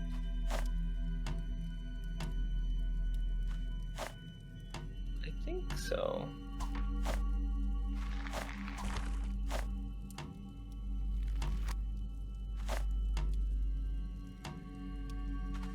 Let's see. Ooh. Oh yeah, that's the new map marker. Yeah, so it's down to the left there or the right there. Like if Right you drop there. down, there's an extra place you can go up. Down below here. Oh, no, like if you go up a bit and to the left or to the right, sorry, and Oh, down right a bit. here. No, go down, sorry. And to the left. Yeah, right. So you just passed over it. There's like a little column that goes upwards. That you. Yeah, it's right there, right there. Okay. Right above Or your. sort of, yeah. Like do you see that like kind of light green column going up to the left a bit? Yes. Yeah, it's like you can climb up that. Okay. If that makes sense. Like if you drop down here Okay. and drop down that tunnel to. Yeah, you can jump up that thing with the button. Ah, yes. And make it across. Oh, okay. I see you. Oh.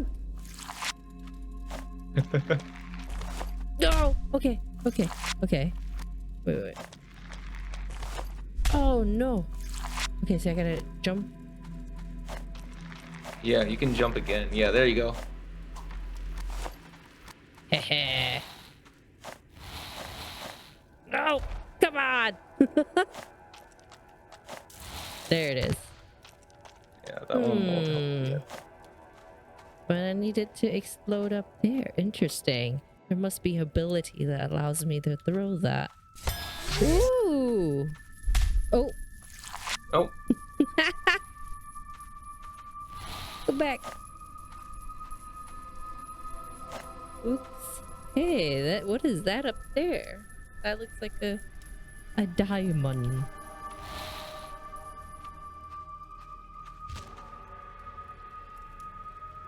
Chiron's mine. Attached to the system of gears, locked in place.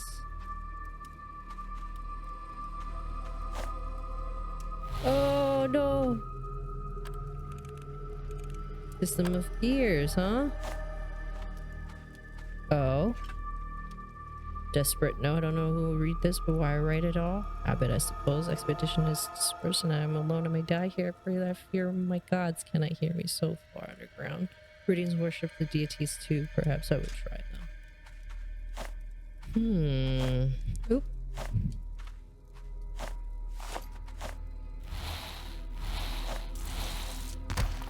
Interesting. Interesting. All right. Gold crystal, adorned crystal, traces of gold inlay. Deity was originally kept in secret. Ooh. A stone altar, weathered by time, crystal dance and weave about it. Suspended by an unseen force, a large rune is carved into the front. Altars cover a ridge, spires, impression that form the Auridian language. Your eyes wander across the syllables. Soft hum forms the back of your head.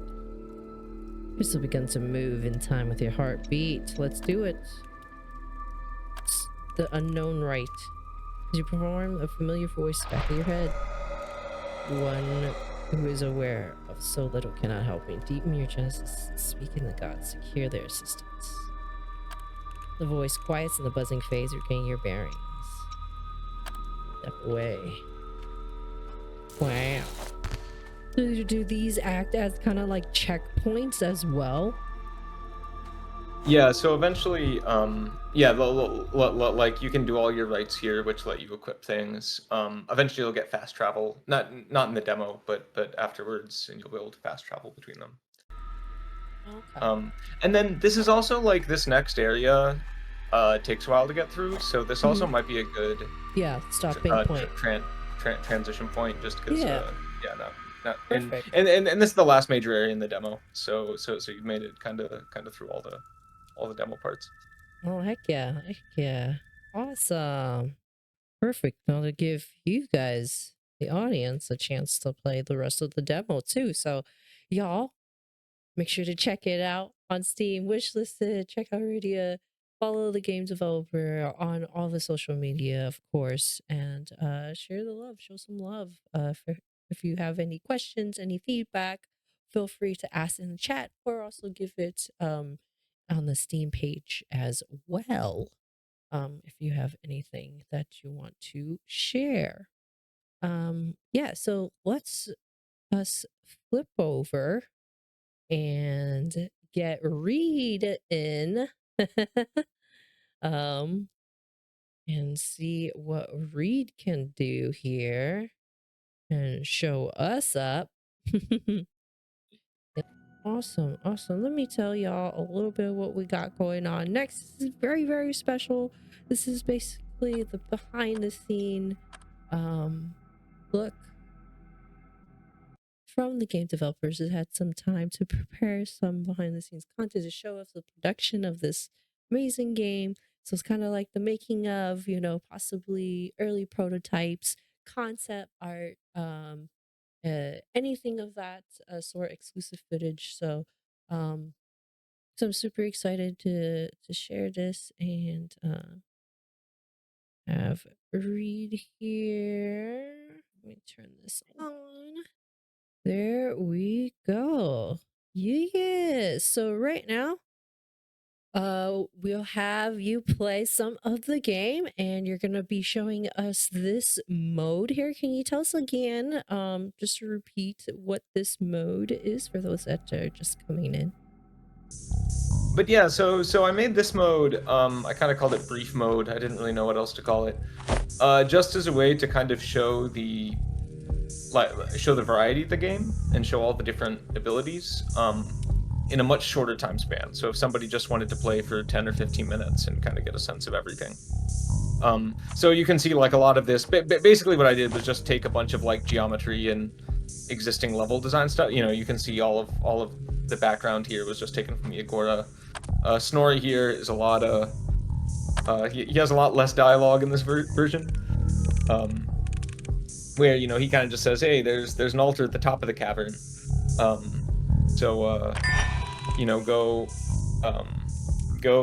to the altar at the top of the cavern and light these shrines. And and that's kind of how you beat this brief mode. So none of the story or lore is really in this. It's just kind of just to see the abilities and things. Give people a feel for it. And yeah, these are the messages that should have been coming up, Merdrea, when you were playing, but I didn't see as much of that. So I think I might have a bug somewhere that I need to work out. Yeah. But yeah, I see. So yeah, so here we're just showing like that shrine there. I like how the powers just come like whipping into you. Yeah, no, I had fun making that. And then you can see here, we, instead of having separate levels, I just kind of put all the different backgrounds at different points in this demo. Here's our fish. He's from the entryway. Here's the grappling hook. Get that a lot faster. And then yeah, we got the same thing. We'll see if I end up. Yeah, I hurt myself with a grappling hook too sometimes. And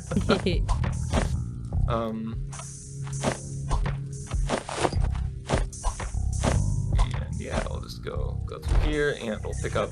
So you didn't get this ability yet. This is the ability that you would get at the end of the mine, Kinesis. So that's what lets you throw these. So all those bombs that you were seeing that weren't quite next to something that could be destroyed. Yeah. That's how you do that. That's cool. And finally, we'll pick up our climb here. Oh my god, reminds me of those bubble shooters back in the day.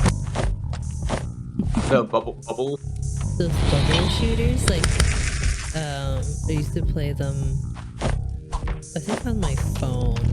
I might have played them like in the arcade, where like oh, I think I know what you're talking about. Yeah, and then you're shooting one bubble into another bubble. Yeah. And then what I like about some of these is I tried to have a lot of the later things force you to combine abilities, so you have to like grapple into that to throw that. That's so cool. Jump around these guys. Bust a move. Got another one of these puzzles. Like you'll notice this puzzle I just took straight from the Agora. Oh, whoops. Yeah, did you guys see how he just smoothly like dropped and grappled like that? That right? Yeah. There are so this is where like some of the harder puzzles in Madrid, I think you ran into one of these. There was like an area where you needed to, there's some of these hangs and you have to like get some to fall a bit drop in to build up to that. And then here's another ability that is not in the demo, but you can get it here. That's the warp shot. So this lets you teleport a bit. So you can throw a ball like that. Oh. But then if you let go, you teleport to it. So we throw the ball and we can teleport. Which lets us, do stuff like that. That's sick. So here you have stuff like this, which, we have to combine our grapples and our throws to get to this one. Oh, we got locked in here.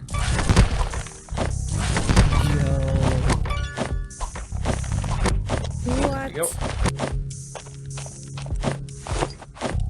And then this one here, I think, requires all three. So what we'll need to do, we can't grapple through that. So we'll teleport through, grab at the end of the teleport, and then swing so that we don't hit that stuff there. So that's what a lot of the later game ends up being, is, kind of this like, whoops. Stuff there. Alright, we gotta break that, we gotta break that. There we go. A lot of this later game stuff ends up being kind of like, chain together a bunch of these moves. And it's about timing too, because it can just also have a little bit of a respawn. Yeah. There's there's some things that kind of require you to time it. And then this last part, this is still the grab, but the grab kind of has an alternate mode here, which is if you're holding something really heavy like this rock, you'll actually get pushed in the opposite direction. So if I throw this rock this way, I'll get pushed the other way, which lets me bounce. So if anyone's played Ori and the Blind Forest, this ability I basically took from Ori and the Blind Forest. Oh, that's dope. I haven't gotten a chance to finish all of Ori, but that's a great game. Yeah, and eventually you get something like this, where like I'm gonna throw the rock down, and that'll push me up. So right. That makes sense. We'll explore with the rest of that later. Here I got a bit too excited with the bugs. Do the buggies have names? Oh, I never named them in the game files. They're called crawlers, but that's never shared with the player. I never really came up with a name for them. Oops.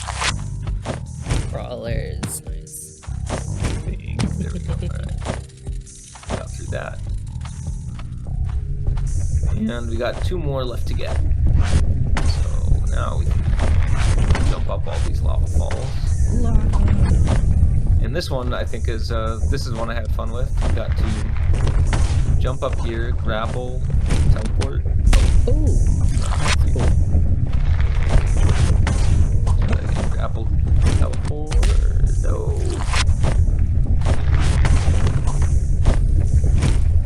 There we go. Nice.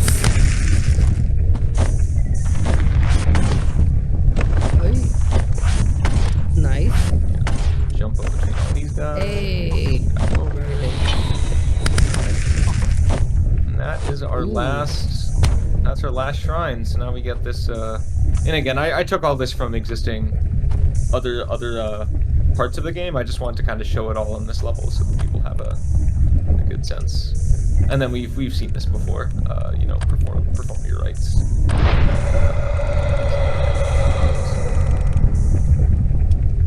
Ravenous presence.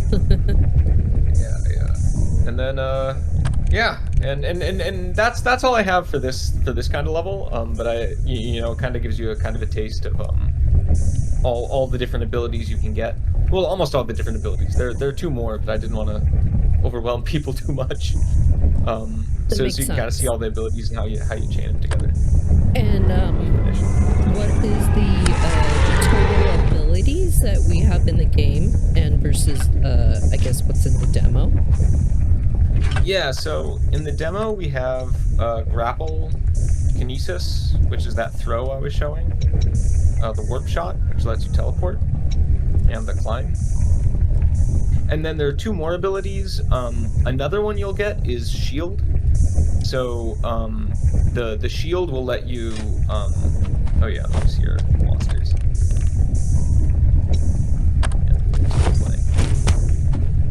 So the shield will let you bounce on off of that purple goop. So there'll be some areas where you can like kind of bounce off of that and go farther. And the shield will also eventually there will be some enemies that throw things at you, and you can like deflect those and then throw them back once you get the shield. And then the last ability you get at the very end of the game. So it's really too powerful, but it's kind of a fun ability that you get at the end of the game, so you can kind of explore everything. And that's a flight ability. So you can kind of like point yourself in any direction, and then you'll just fly in that direction as far as your stamina allows you to. Oh. And the idea there is the player just gets it at the very end, so they can, you know, kind of clean up anything they weren't able to clean up until that point. Right. That makes sense. 100 the game. Yeah, exactly. So yeah, cool. that's you know kind of what I had for this. You know, we got to the altar, so you know that's the brief mode is very brief. Very cool. But Very that's cool. yeah, that's what I had. What I had for that. Thank you so much for doing that for us and sharing your skills. That's so cool. Yeah, we are gonna be now getting into a little bit of the behind the scenes parts of the uh segment here. is going to be awesome. So we got to see some of the play, the standard mode, and the brief mode. And now we can truly check out how the game is kind of made. Um, so can you start by telling us what you have going on today for the behind the scenes, what we're going to be checking out fully? Right now, we've got my pixel art tool up, and I am going to add the level editor, and then finally I'm going to add Unity, and then I'll start talking through stuff. Yay! This is Let's see, so cool. add I think Windows. you might be the first person to share your the actual program. Cool. All right. So let's start with the pixel art editor. Are you seeing Ace Yeah, Bright? Okay, there should be like a blue guy in the middle there. Yeah. yeah. So this is where all like kind of if I'm starting, this is where everything starts. In terms of like what I'm drawing. It's called Ace Bright. Is the tool we're using, and it's really good for drawing. It's kind of designed around pixel art. So I'll show this guy in a moment, but just to like show, if we're doing a brand new thing. One thing that's interesting with pixel art is, I mean, I think this is true with a lot of art, but pixel art definitely brings us to the front. Is you usually use a limited palette. So I use a palette called Apollo. So all the colors in the game are here. And this actually makes it really easy for me because like I'm colorblind actually. Oh wow. So if I want to make but you'll notice a lot of the game I was mentioning before, like it uses a lot of silhouettes. I don't have many colored things in the game, or like a lot of the things are the same color, just shaded differently. So if we're drawing a mushroom, maybe what I would do is uh, well, again, this is going to be a bad drawing, but we're just going to start here, and maybe actually we say we want this mushroom to be a bit darker like that. Or maybe we'll do that. Yeah. And then we'll say, oh, well, the mushroom should have a stem. So we can make a new layer, and it's easy to say, oh, well, maybe the stem should be a lighter shade. And we want the stem to be behind, you know, we can like, fatten it up a bit. And then, it's pretty easy to say, well, we want the light to be coming from this side. So I'll make this a bit darker.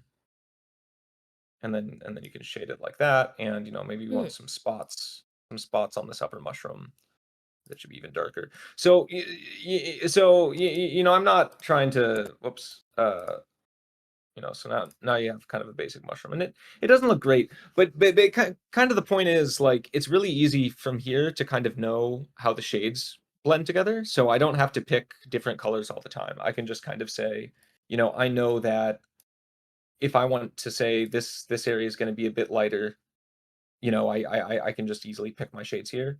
It also makes it really easy to you can actually turn on like a shading brush where we can say if we want to make the whole thing darker, we can you actually have a brush that can just like bring Oh everything wow. down one extra shade if you want.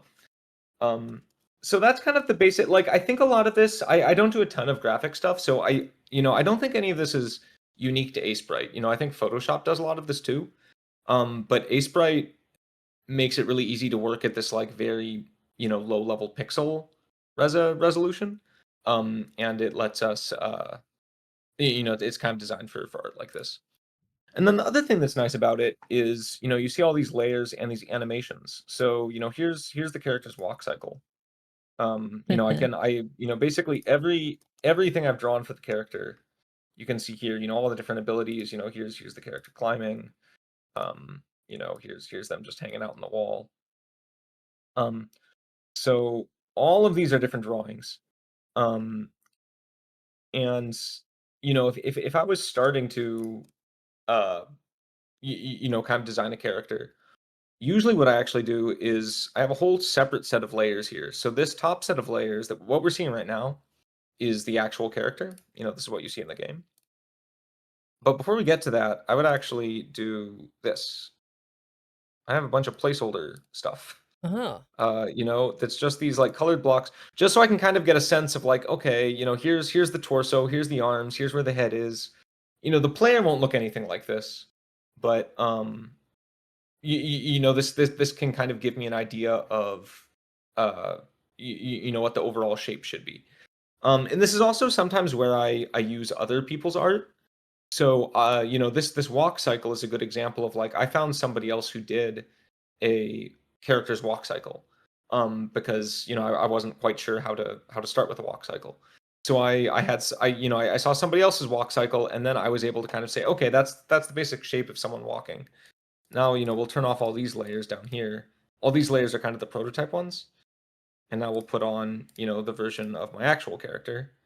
Um, and now you can see the character, kind of character walk. So I'll start with something like the kind of big colored blocks I had earlier, and then I'll kind of paint on, okay, well here's how I think his cape would move. And he's holding a torch, so I'll add in the torch and stuff like that. Um, Wow. Wow. whoops, my Sorry, my AirPods just died. Can you still hear me okay? Yes, I can hear Okay, you. cool. My audio just had to change halfway through. So then something else I thought would be interesting to show is kind of how a level gets built. So, I guess if you would like, read, if you don't mind, just giving maybe a little overview of your game. Just a little short pitch, if you don't mind. Sure, yeah. So Auridia is a 2D platformer, um, and it's very exploration focused. So it's like the Metroid games if you're familiar with those. um, where you're kind of a character exploring some ruins underground. And there's kind of two aspects to it. One is this kind of like archaeology aspect. You collect a bunch of items. You're working with a historian to kind of sort out what happened in the ruins and solve a mystery.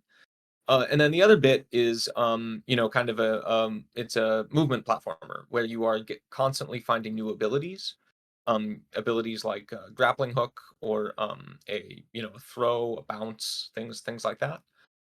And you'll find areas that you can't get to until you can either use one of those abilities or often kind of later in the game combine lots of those abilities. So figure out, oh, you have to like grapple into a bomb, throw the bomb, then bounce off a spike, and then you'll be able to get through it.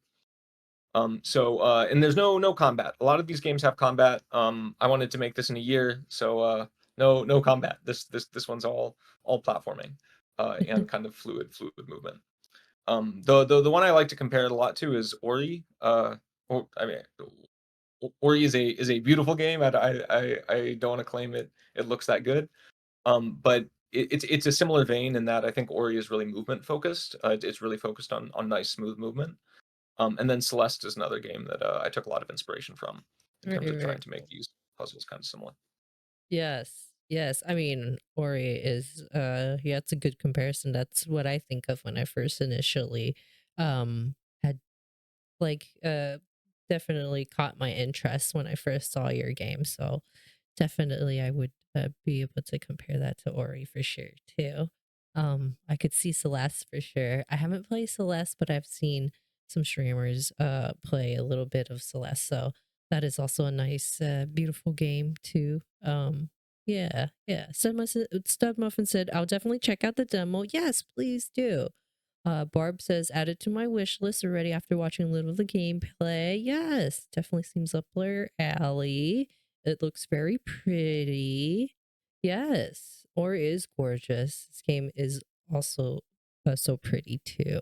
I love the bright colors with the dark silhouettes. Stud Muffin says. Awesome, awesome. I'm glad y'all are enjoying it.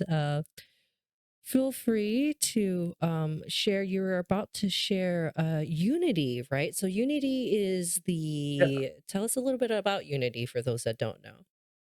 So Unity is I don't really know how to describe. A lot of people might call it a game engine, which it is, but Unity is kind of like where almost everything is kind of fit together.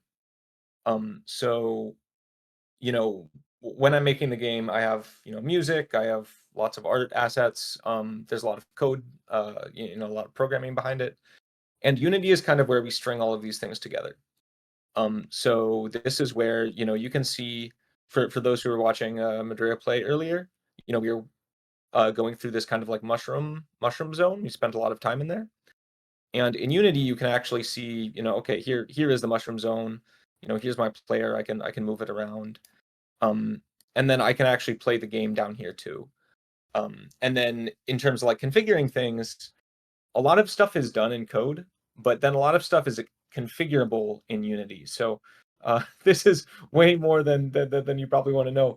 But as you go in here, I can set how often do footsteps play. I say the footstep sounds Oh. are going to play every half second. How much you get a little boost at the end of your grappling hook if you drop. How high is that boost? Um, how fast can you fall? What's the max fall speed? So like all of these things, this is kind of where I tune everything. So I kind of like set up all of the structure in C sharp and in code. But then as I'm actually adjusting the values and saying, oh, what should the max jump height be? I say you can jump 4.5 tiles here. Uh, and something I thought would be interesting to show is kind of like how I build a scene. So, I'm just gonna show a final scene here, which we're gonna play the game in Unity real quick. Yeah. Not for very long, just to kind of give you an idea. So this is the area that Madrea was playing in earlier, right? My Coria, we can jump around. Um, and a few things I want to kind of show here is like, so some of y'all have said, "Oh, the game looks really pretty," and I've kind of joked a few times that like I can't really draw. I'm not much of an artist, so I thought it'd be interesting to kind of walk through how I can get a look like this in Unity, actually without a whole lot of like advanced art or drawing. So I've said a few times a lot of this is lights. So something Unity is really nice with is we'll have the game playing, and all of the lights are actually on the character. We go to the player here. I don't know if all this is like too small to see, but the character has a model. The model has a torch, and the torch has lights. So if we kill the lights, the game looks very different. Huh. Actually, if we kill the lights, the game looks totally dark. But Right. if we make this a white light, we'll just say this is a white light. Um, oh, whoops, I made the wrong one white. There we go. Wow. It doesn't actually look that great. I mean, it's okay. It's light blue, but a lot of this comes from, and this is how I make all the levels. They all feel different. The mine is very pink. It has lots of these pink crystals. The Mycoria, this mushroom forest, is very green. The Agora is very blue.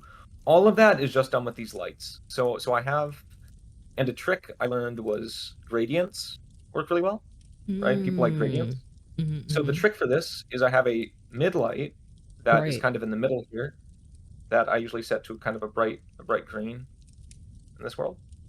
And then I have a far light, which is the outside edge. And I usually set that to a blue. Huh.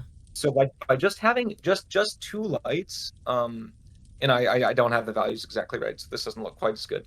But having two lights overlap each other ends up creating a really pretty gradient um that works for almost anything. So you can see that like when the lights are white again, we just this is all blue. Something else that's nice about Unity is I can just drag the player around. So earlier whoops, that's not what I want. I want the actual player. There's some walls that normally look green, and I was saying at the time, I'm like, it's actually all black and white. Oh All of wow. all of this stuff is black and white, and then I Yeah. just use the light to kind of control, the look and feel. Wow. Um, I didn't believe you. I was like, wait a minute, there's no way. Wow. yeah, no, it's all black and white. Some of the stuff is colored. Mushrooms are actually Right. green Right. and things like that. Huh. That Um, is so cool. and then you can also see what's nice about Unity here is just what I've been doing is it's really easy to adjust, right? Like as I'm tweaking, like I want maybe I want Ooh. a red zone or something, I can do that. Right. If I want to say, oh, what would it be like if the player could jump twice as high? Let's say player can jump 9 units. Um, and I can. So this is kind of like what a lot of what I'm doing when I am kind of trying out a level in Unity is just playing around with these things. In terms of how everything gets here, that's another interesting thing, which is if you look at, you know, if we're really zoomed out, all of these platforms, everything is a tile. So you can see like that's a square tile right there. That's a flat tile. Um, so I have all of these tiles are just images that I've drawn. Um, and then I have a program called Tiled, which is where I actually and is Tiled showing up right now? Yes. Cool, cool. So this is the software where I actually build all the levels. So if I want to say, I want, to have 5 platforms next to each other and we're gonna have the player jump across them. Um, I don't actually create those in Unity, I create those right here. And I have it set up so that, we'll just go to more empty space. You can actually set it up to kind of say you can have all kinds of rules. So I can say, when I draw 6 tiles like this, put the corners here, and if there's enough grass, eventually, put random grass on it. So this is really what I'm doing when I'm when I'm just kind of designing a level. I'm just like drawing blocks like this, and I'll say, okay, we'll do this and this and this, and okay, now we have three platforms that people can jump across. And if we'll do interior um uh that. So now we want a big background, and we can draw a big background, and we can do a background shape or something like that. Maybe we want some holes in the background. Um, so behind the scenes, a lot of this stuff is just I think the key is having a tool that makes it really easy to just kind of like paint paint Right. levels, basically. Like I'm just like playing. When I'm thinking of a level, I'm just thinking in terms of blocks, and this software. I have to configure the software, but like I've already configured the software to say here's how you draw it. Once the blocks are done. Do you have a favorite like area that you like the most of? Yeah, I think, I so this is probably I mean, the area I'm in right now, I think is one of my favorite areas, just because, like, I think it ended up working really well. I took, like yeah, I think it just has, like, a really nice distinct visual identity. Um, and something that's kind of funny is if you look at all of these, I used a lot of these are the same drawings. So, like, that mushroom back there is the same as this mushroom, which is the same as this mushroom. I was just kind of like zooming in and out. So I'm pretty proud of how this area kind of came together. Um, and I think I just like the color green. Another one that was fun was I actually did this one more in Unity. Um, I had a lot of fun doing the Agora. That's kind of the main area that the player is in. Let me see early. Oh, right. And this is actually a good time to talk about another thing, which is parallax. Um, uh, as I move the player, like different layers move at different speeds. Um, so this is easier actually if you look down here. It kind of creates this image of 3 dimensions. Hmm. Wow. Because the very back of the cave isn't really moving at all. Right. And then these towers here, they're moving a bit more slowly than the player. So that's like an easy way to like kind of simulate depth. And the Agora is the first place that I really like had fun with. Again, you look at these buildings; these are not super fancy buildings. They're all just silhouettes. Which is something that I can, I've gotten pretty good at being able to draw. But in a level like this, you can actually a lot of it's about layering. It's how do you layer all the silhouettes, and I can layer, zoom out a bit more, layer this one on top of this and have slightly different colors for it. Um, and in here again, you see that gradient. I have a light blue going to a very dark blue, Hmm. which ends up looking pretty. Um, so yeah, I think this area and my core area, the mushroom area, are kind of my two favorites.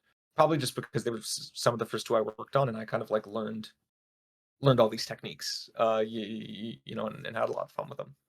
So That makes sense. That makes sense. That's so cool. Um, I do have one question. So you've mentioned the parts where like you're doing the grappling hook of like the how how fast they're falling or how quick they're falling. So with everything else, you're able to kind of play around with that. With that, do you have to think more ahead of time because it's more mechanical, like part of like the gameplay? Because that's like the jumping or the grappling or the like. Oh, they have to be able to jump, twice to get to this platform. They have to be able to jump twice as high or something of that sort.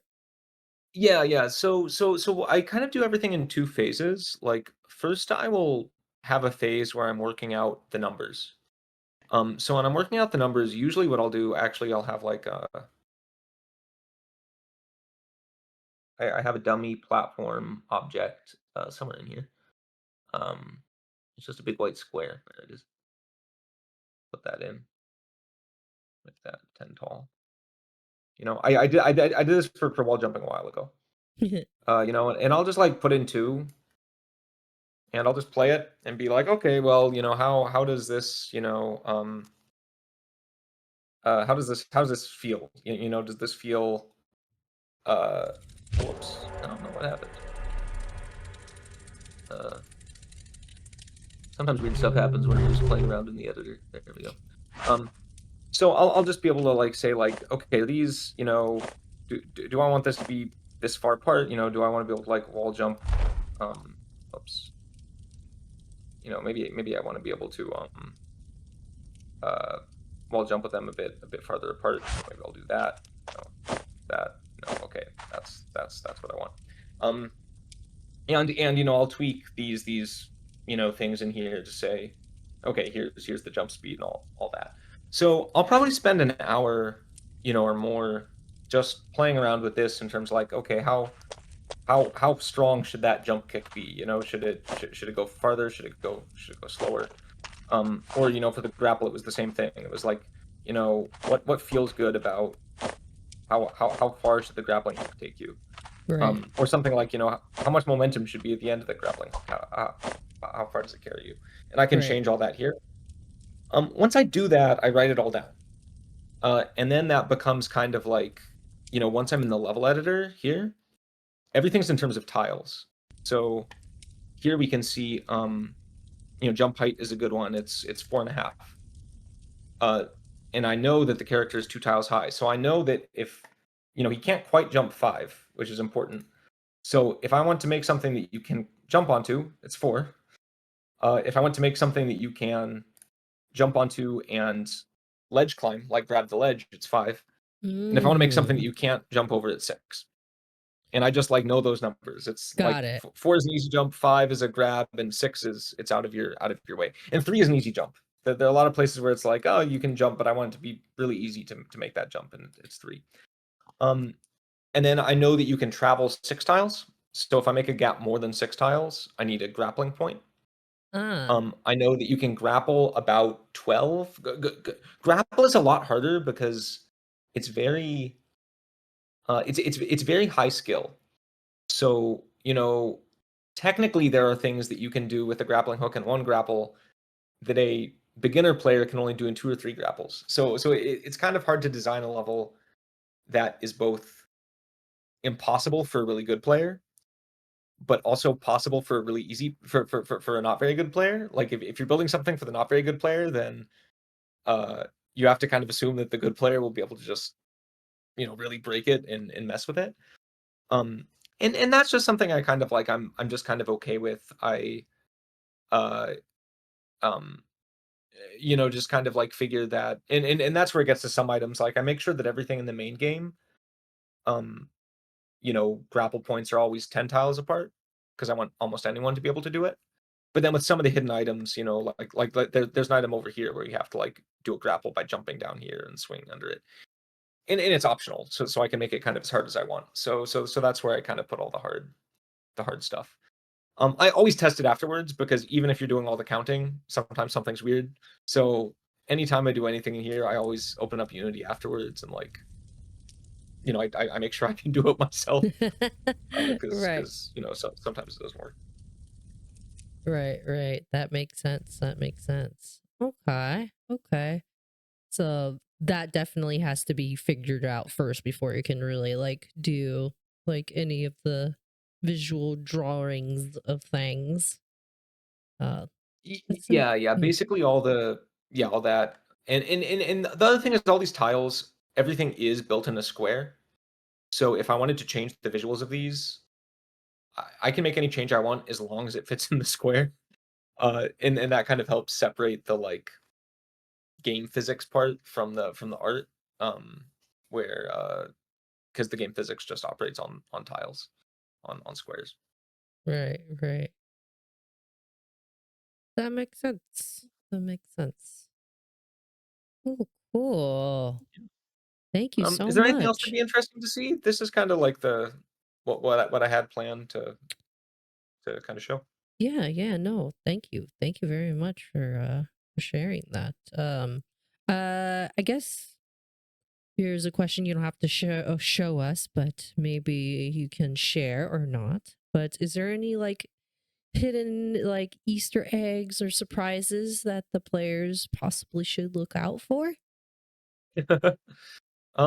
Yeah, there are lots of maybe I'll do a few categories. There are lots of hidden items. You found some of those hidden items. You can actually see again in here. I have a hidden layer here. Ooh, Some are hidden structures. So if that's if I turn it off, you can see there's actually a gap in there. There's actually a gap in there. So I have lots of hidden areas. So I don't know if those count as Easter eggs, but I try yes. and make sure all of them have a hint somewhere. So there's never a hidden Mm. area where you just have to like run into every wall. There's always, sometimes I have a bug climb into the hidden wall. So if you're watching the bug, you'll see, it's climbing through the wall. Ah. Or sometimes I'll make sure that the actual uh that the actual thing you're trying to get to is open, but the path is hidden, so you have to walk around. So there's that. Um, there are gonna be a few different endings in the game.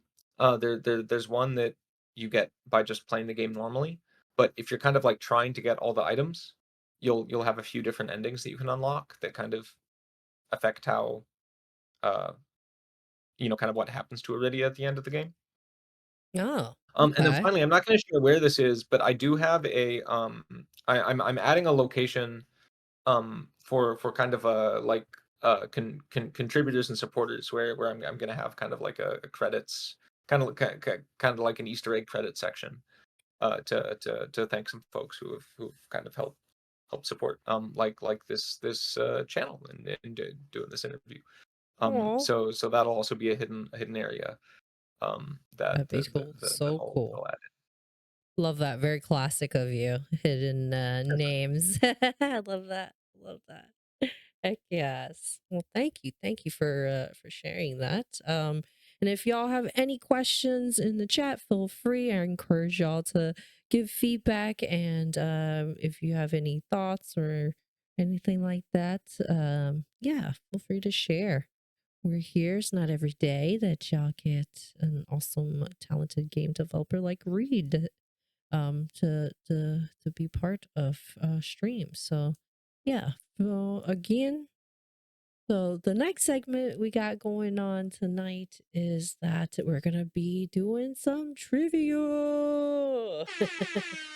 Let's go. This is gonna be a fun a little game that everybody can participate in. I thought we'd test our knowledge, a little bit of fun few facts.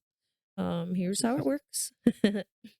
I'll read a statement and then I'll have Reed guess if it's true or false.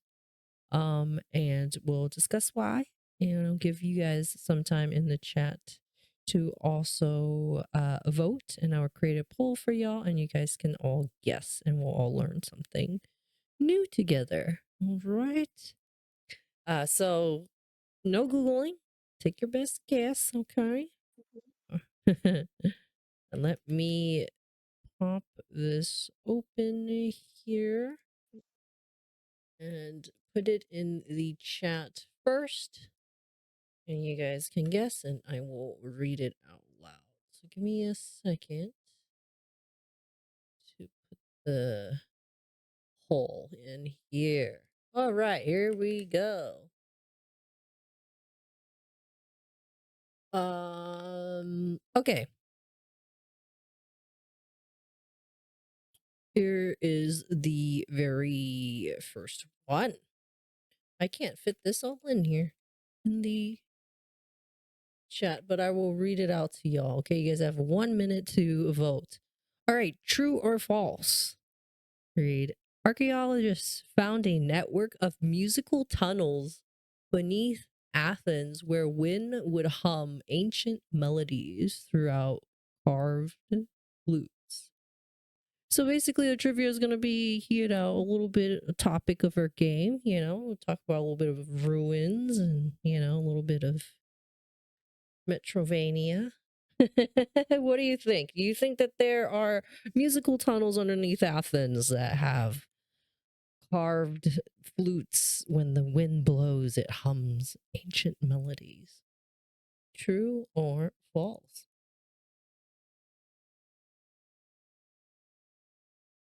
Is this for me or the Yes, or it's the for you audience? as well. Yeah. Is it for me? Yeah. Yeah. What do you I think? think it's I think it's true, although I don't actually know. But it sounds cool enough that I want it to be true. So you think it's true, huh? All right, let me see. Let me see here. Let's see. So it is actually, I started off strong, but it is actually false. It does Oh no! sound Oh no! pretty awesome that it would have something like that, wouldn't it? To just have Yeah, yeah. underneath I'll add a underneath, network of musical tunnels into Auridia. right? Right. All right, here is our next one. So anyone can vote um in the audience. Here's the next one. True or false, or myth or reality here? The mansion, which is the largest privately owned house in the US, contains elaborate designs, including hidden rooms triggered by specific light patterns. What do you think? Do you think it's true or do you think it's false, and why? Read.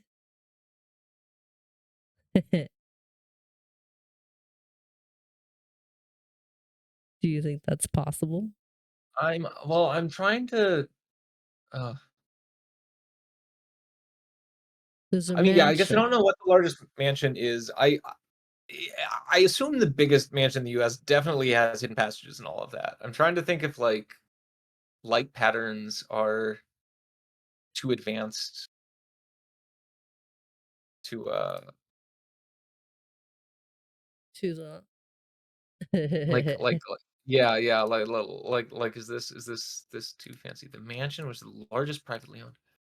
Yeah, so basically, let's just say the mansion that has elaborate designs, that has hidden rooms, that's triggered by light patterns. Yeah, it does have light patterns. Yeah. I mean, like escape rooms do this. There are a lot of like escape. That's different than me. I'm gonna say true for this one too. But I might just strike out here. I don't know. So actually, you're right. It All right. is. Yeah, I it got is one. true. So it is the Biltmore Estate in North Carolina. So it has contains hidden walls or hidden doors within the walls that have optical illusions, which is Oh, that's so cool. yeah, yeah, yeah. So the Biltmore Estate, which is pretty cool. All right. Here is our next one, y'all. Feel free to vote, everybody, in the chat. Maybe I'll give you guys a slight more time. Here you go. Let me put that in here. True or false? The abbey in France has a hidden staircase that leads to an abandoned chapel that's rumored to be a former place of alchemy experiments. So, I'm gonna France. guess this is also true. I know that I've guessed true on every one of these so far. Okay. Have I you know that traveled to alchemy was a big thing in France? France. What's Okay, that? okay. I was gonna say, have you ever been to France or anything like that, or traveled to Europe? I have been to France, although it was a long time ago. And I know that there was a bunch of, I guess a hidden staircase in an abbey is kind of, but it could have been a staircase down, right? It could have been like a basement or something. Yeah, yeah. I'm gonna go through. I'm gonna go through. No, true. Let's see, y'all. All right, let's see. We have the chat actually voted true as well. They're with you.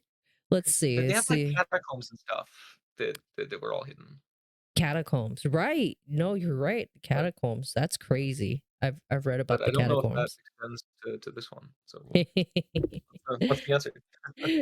The answer is it is true. So you're All absolutely right. right. Yeah. So it's called the Mont Saint Michael Mitchell Oh, Mont Abbey. Saint Michel. Yeah, Mont Michelle. Saint Michel. Okay. Yes. So the abbey contains numerous of hidden passages, including one that was once used for alchemy practices by secret socialites. Yeah. Huh. Yes. Yeah. You guys want to check that out? Little City of Wonders there. Put that in chat. All right. That was really fun to learn. I was like, wait, what?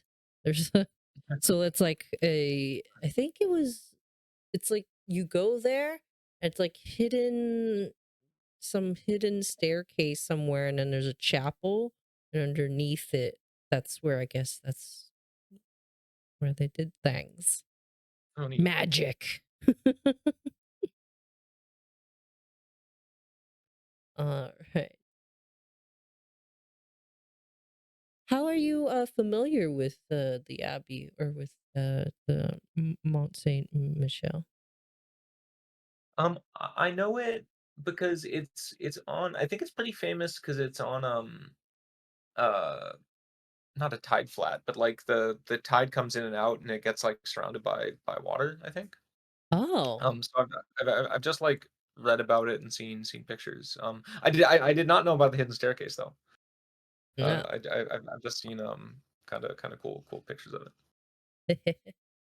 Very cool. All right, all right.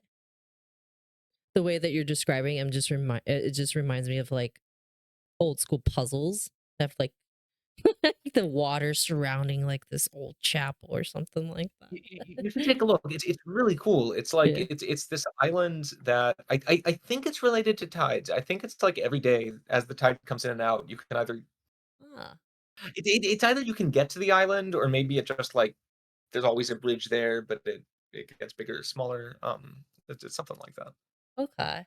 Yeah, I think I'm looking at a picture right now. It's beautiful. It's like it looks like it's on an island. It was just Yeah. surrounded by water. Yeah, it's beautiful for sure. Yeah. There's a basically an underground chapel that was built, the Chapel Notre Dame Susteri, otherwise known as Underground Chapel of Our Lady, is part of the island and is completely shrouded in mystery. Historian archaeologists agree, oldest part of the monastery. Brick Mhm. walls. Yeah, this is yes. Yeah, it is pretty crazy. Okay. Our very next true or false here. Metroid Samus Aran was originally meant to be a man. Oh, I don't think that's true. True or false, y'all? but maybe. I mean, Did you Samus definitely play? was not a man in the first game. Like in even in the first game, she was a woman.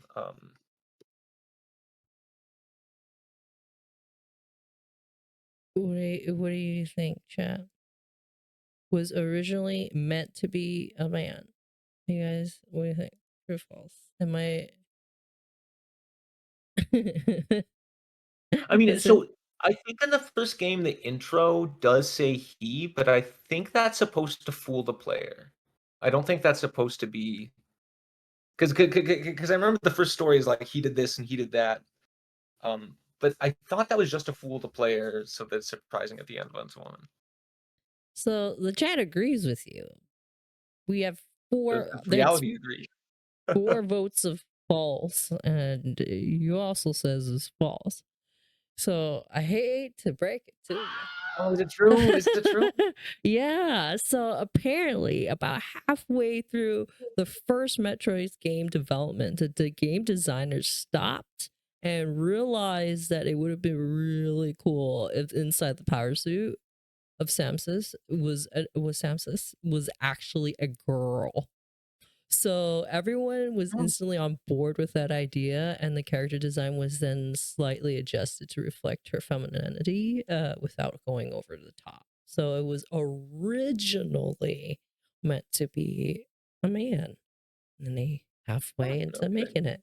Yeah. Pretty crazy. Little tidbit there. Yeah, very cool. Did you play all the Metro games? I have played all of the early ones.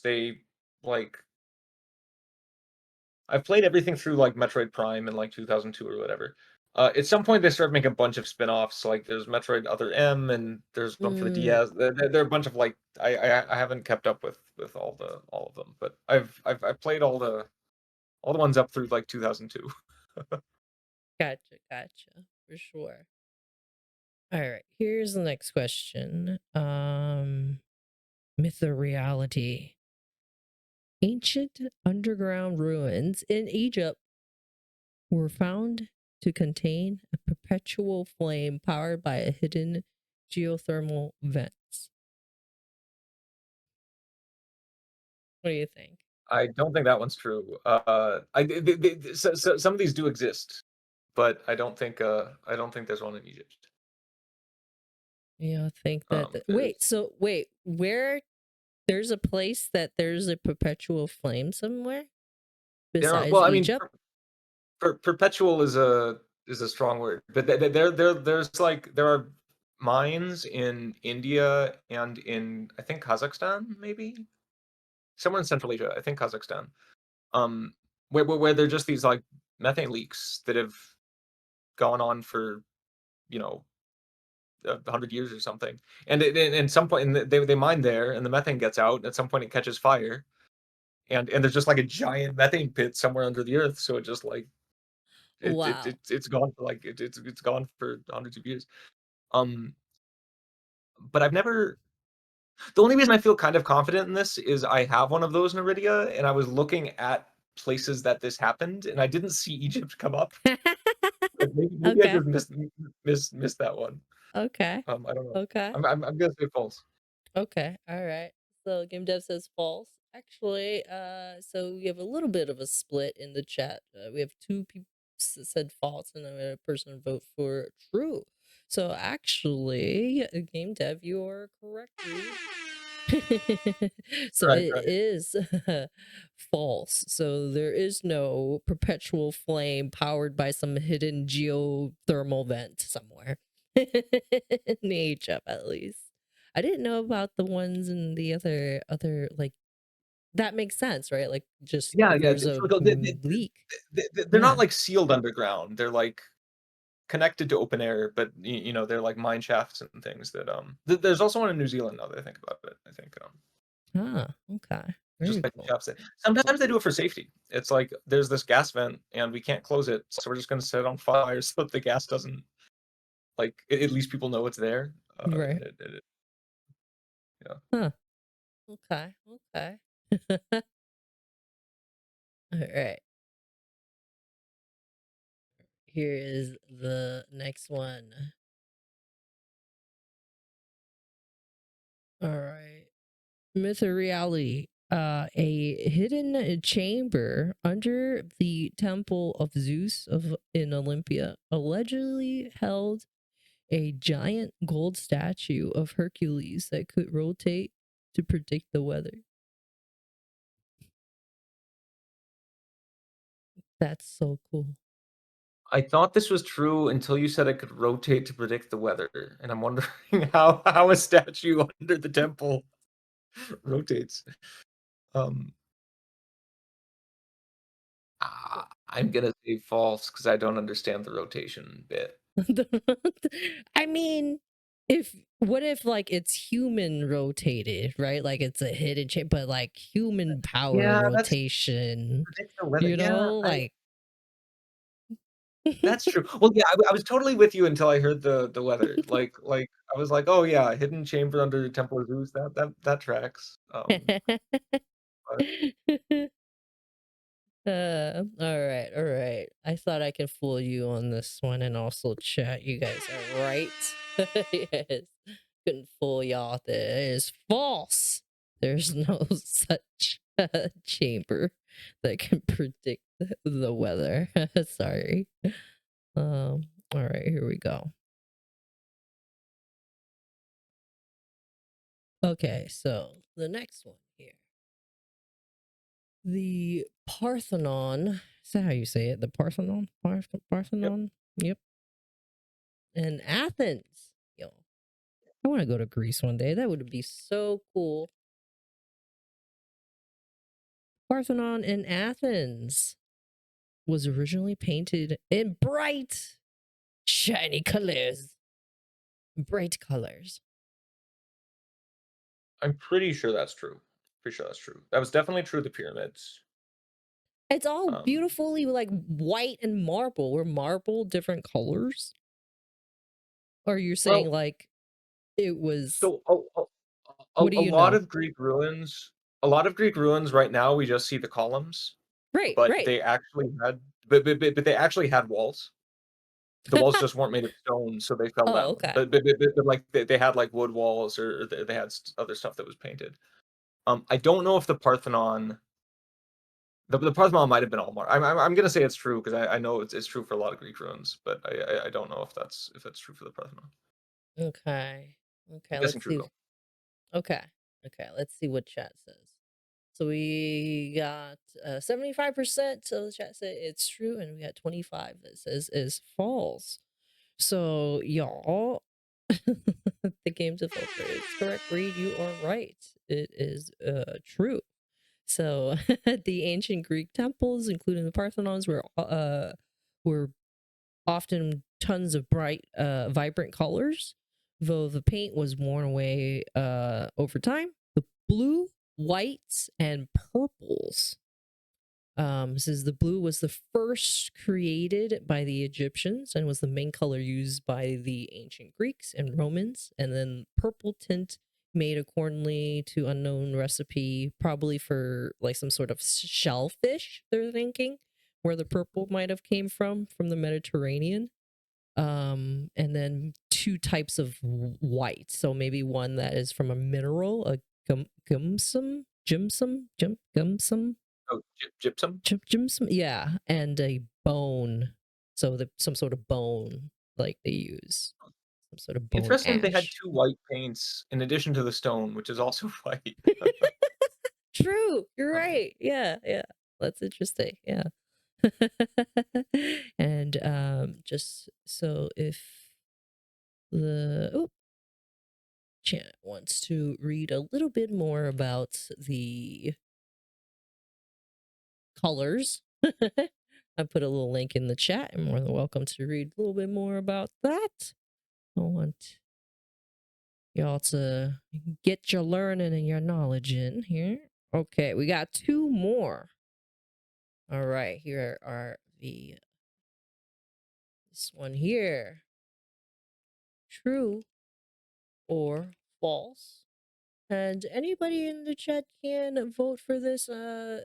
Unfortunately, my whole poll sentence isn't in the chat, but I will read it out loud for y'all, so don't worry.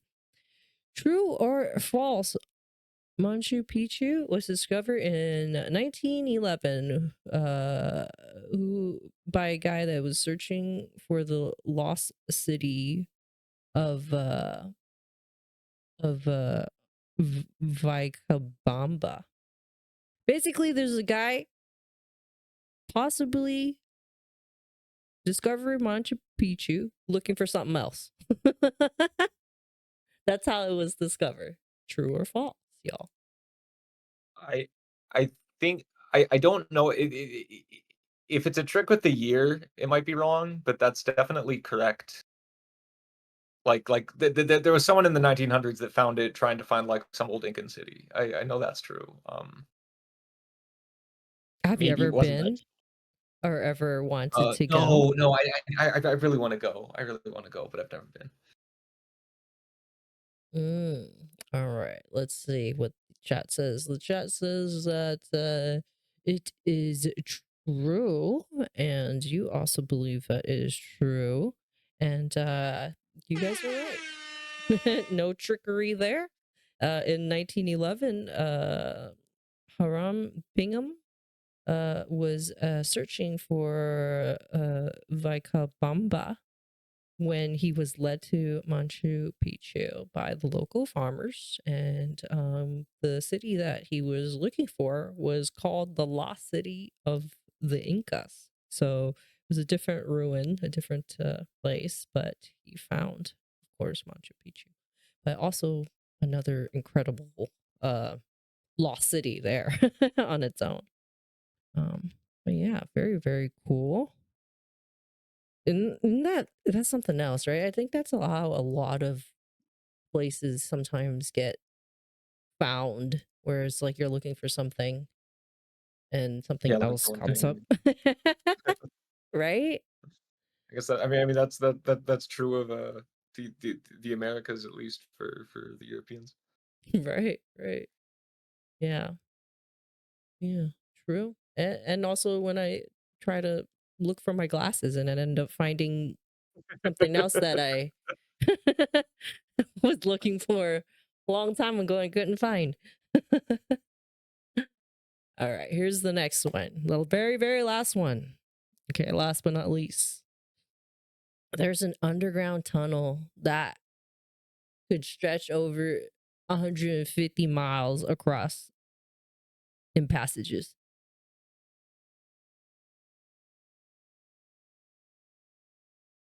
So there's an underground tunnel, Stretch 150 miles.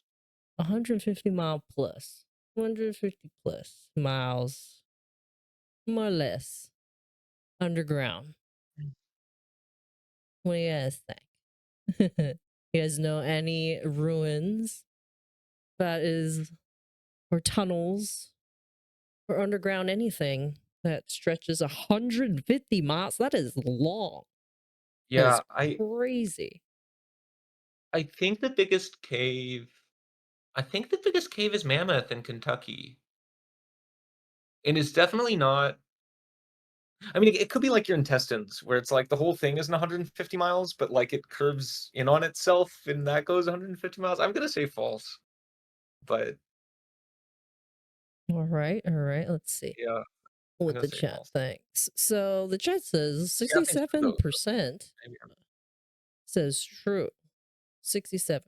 And then 33 of y'all said 33% of y'all says false. So I hate to say it, Reed. You are incorrect. So that is I'm incorrect. All right, all true. right. So there is an underground tunnel that could stretch over 150 miles across the passages, in passages. So the name of this beautiful, beautiful underground passage is located in Poland. So it's more than Oh, it's not Mammoth. yeah, Interesting. it's more than 300 feet underground. And in Poland lies the chapel of Saint Kinga.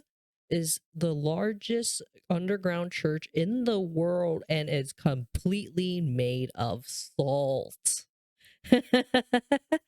It's a Huh. salt mine almost. So this is the church, and the Pope has visited there a couple times, and they use it for concerts, lots of venues of. Cool. Yeah, it's a really, really, really beautiful church or area that they have a chapel underneath of it, not just a church, but a Yeah. whole underground like passage and tunnels and stuff, and it's actually visited quite often, and yeah, it's a tourist attraction, so a lot of folks, Okay. yeah, do go down there. But yeah, there's a little Huh. Instagram video if you guys want to kind of see how it kind of looks. It kind of looks like this. Yeah, it's just kind of crazy looking. That's cool to know. Uh, Salt mine. The chandelier is made out of salt. It's crazy. Yeah, another bunch of salt mines in Eastern Europe. This is really cool. I need to check more of this out. Yeah, it says it could easily fit the Eiffel Tower. Crazy. Yeah. Yeah. Very, very cool. Well, thank you so much for playing. You got most of them, right? Yeah, I did okay. Yeah, yeah, yeah. Heck yes. So, can you tell me what are some of the things that you do outside of work that you think that makes you a better developer? I know you mentioned you go hiking a little bit. You go out and you like hiking and camping. Yeah, love hiking and camping. I love ruins. Like when I do travel, like I love Mexico. Just because there are like all kinds of just like Mayan ruins out in the woods that you can, or like I guess woods is the wrong term, jungles, but that you can see. I visited India a few years ago. Same. It's just like uh I don't know, the US is like 200 years old, so, like, old for the US is, like, not that old, and then you go to India, and it's like, "Oh, this has been here for, 4,000 years." There's structures and stuff like that. Oh, unsurprisingly, I like Greece too. Um, Other than that for, like, development stuff, trying to think of what else. I mean, like, I play a lot of board games. I don't know that that helps with, like, this kind of game that much. But I do like if I did like a more turn-based game or something, I think that would probably help. Um, What kind of games are yeah. you currently playing? Like, are you playing any like video games right now? I don't play a ton of video games anymore, which is kind of funny. I think part of that is like I I play them a lot to study. So like I was taking a lot of notes on like random Metroidvania type games earlier this year. But that sort of like makes them less fun to just play in a sense because I take a lot of notes. But I was going through like uh, Grime was one, Hollow Knight, uh, Bloodborne came out a long time ago, but was a huge influence that I've kind of like kind of like studied a decent bit. Rusted Moss has an amazing grappling hook that is like way more complex than the grappling hook in I my think I've game, heard of but that one. Moss? it's called Rusted Moss. Rusted Moss. Okay. It's a pretty small indie title. I don't know how well it's doing, but it's got a really cool like innovative grappling system. Okay. All Um, right. yeah, and then yeah, I don't know about other stuff. Like I run a lot. I don't know if that makes me a better dev, but it's yeah, I don't know, releases endorphins that, Yeah, that's yeah. I mean, maybe good. you gotta go outside sometimes, sitting in the office and coding, and inside Yeah, the, yeah. getting out the balancing all that. So that's good. That's good. That definitely you know, important. Yeah. For sure, for sure. And Awesome. I used to read a lot. I don't read as much as I used to, but that definitely comes through in like a lot of the games Oh, lore and things like that, or you know, a lot that's just stories I love mythology and stuff like that, and that you know informs a lot of the lore. oh. Do you have a favorite author? Oh, that's a big question. Do you have a author that your go-to author for like mythology, I guess specifically? Yeah, yeah. I mean, so again, this isn't like underground. This is pretty normal, but like, I do really like Lovecraft. A lot of the stuff, like you know, a lot of the stuff I wrote in here was kind of like is pretty Lovecraftian. Um, there's a guy named Alexis Kennedy who's a game author. He like does games, but yeah, puts a lot of writing into it. And I love Alexis Kennedy's games. He did The Sunless Sea, he did Cultist Simulator, he did the Book of Hours. He's a husband and wife team. He and his wife did Cultist and Book of Hours. So he's one of my favorite game writers. Um, and then I would think of other good. Um, Ted Chiang is probably my favorite sci-fi writer. I've read a lot of like Ted Chiang short stories. Okay. Okay, very cool. That's awesome. Awesome. Now, before we go, I do have couple more question, and thank you, of course, thank you so much, Reed, for being here and taking your time and providing us such insights and playing our trivia, of course, and you know, participating in the giveaway. I really do appreciate it. I know it's not the norm for for you to, you know, be on a stream for like 3 hours or a call for 3 hours, so I do appreciate your time. Um, so for those that want to possibly, you know, make games kind of like, you know, a game like yours, like a game like Auridia or like a, you know, like a Metrovania type of game. What advice do you have for possibly the aspiring game developers in the future? Um, yeah, I so one I this isn't Metroidvania specific, but I think it's important is just like start small. Like I think building making like 5 minutes of fun is like hard.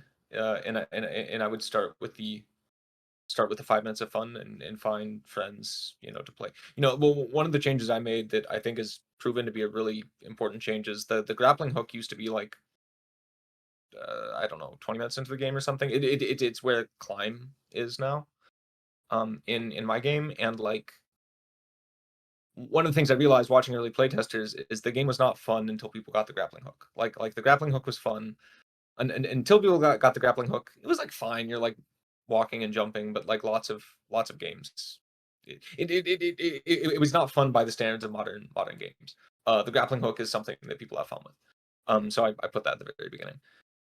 So yeah, I'd say that's probably the most important thing. Yeah, yeah. You read all these stories on Reddit and things of like, oh, someone spends 5 years making a game and then no one's buying it. And it's like, well, and then they said, oh, I didn't test it. And it's like, well, okay, you know, like make.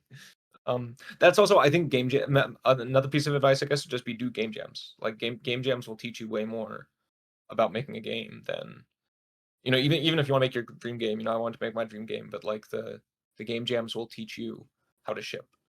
Like shipping is important. You know, releasing something fast, it kind of forces you to do all of the you know, you have to do the whole stack, and then you have a game that's like 5 minutes long, and then you see if it's fun or not. You get feedback about it. And watching people play it just exposes all kinds of things. You know, you get all kinds of things in your head about what could go wrong, and then you watch people play it, and like none of that stuff is anywhere maybe you're right about some of it, but like the things I was worried that people would like trip up on and the things that people actually tripped up on are like almost entirely separate sets of things. So I think just like watching that is pretty important. Right, Um, right. people I think talk way too much about the tools and like, oh, should I use Unity or should I use Godot or should I do this and just should I use Game Maker? Pick something that works. Like they're all fine. If you're gonna like if you're trying to release a big game, do some research into it. But at this point, Unity, Game Maker, Godot, uh, Unreal, like all of these have real games that are published on Steam that do well built on them. So like they all work. Um, pick something that just pick something and get good at it. And like I think people care way too much about minutia of like what engine is best and not enough about like can I make 5 minutes of fun in Right. any tool. True, true. No, that's a good that's good advice. Yeah. Yeah. That makes sense. That makes sense. It doesn't matter what it is, just do it. Make it Yeah, yeah, fun. yeah. Just get a few reps under your belt. Right, right. Exactly. Um, is there any events that we should be looking for coming up that you're doing or participating Um, in? yeah, Steam Next Fest is first week of June. Ooh. Or second week of June 9th, I guess. Yeah. So Auridia will be there. Keep an eye out. Um, and then there are some other events in June and July, and then some later in the year that I'm still working with the kind of coordinators on. So I don't have anything else to.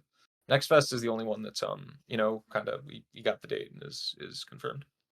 Yay. I guess that's gonna be great. I can't wait to play. There's gonna be so Yeah, yeah. many And demos. Next Fest is always a lot of fun. There's like tons of really good demos and stuff that you've never. So I think Steam does a really good job, kind of like surfacing all kinds of games. I always have a good time during Next Fest, like playing other people's games. Yes, yes. Awesome. I can't wait. I can't wait. I'm super excited to play more and to really yeah, I'm looking forward to it. I'm looking forward to this game. So thank you again to read here and yeah, I really appreciate you coming out and being here with us tonight. Um thank you to the Yeah. chat. Thanks for having me. It's been Yeah. been great chatting with you and doing trivia and showing the game. Yes, for sure, for sure. Thank you, thank you. Thank you, Norse for yes.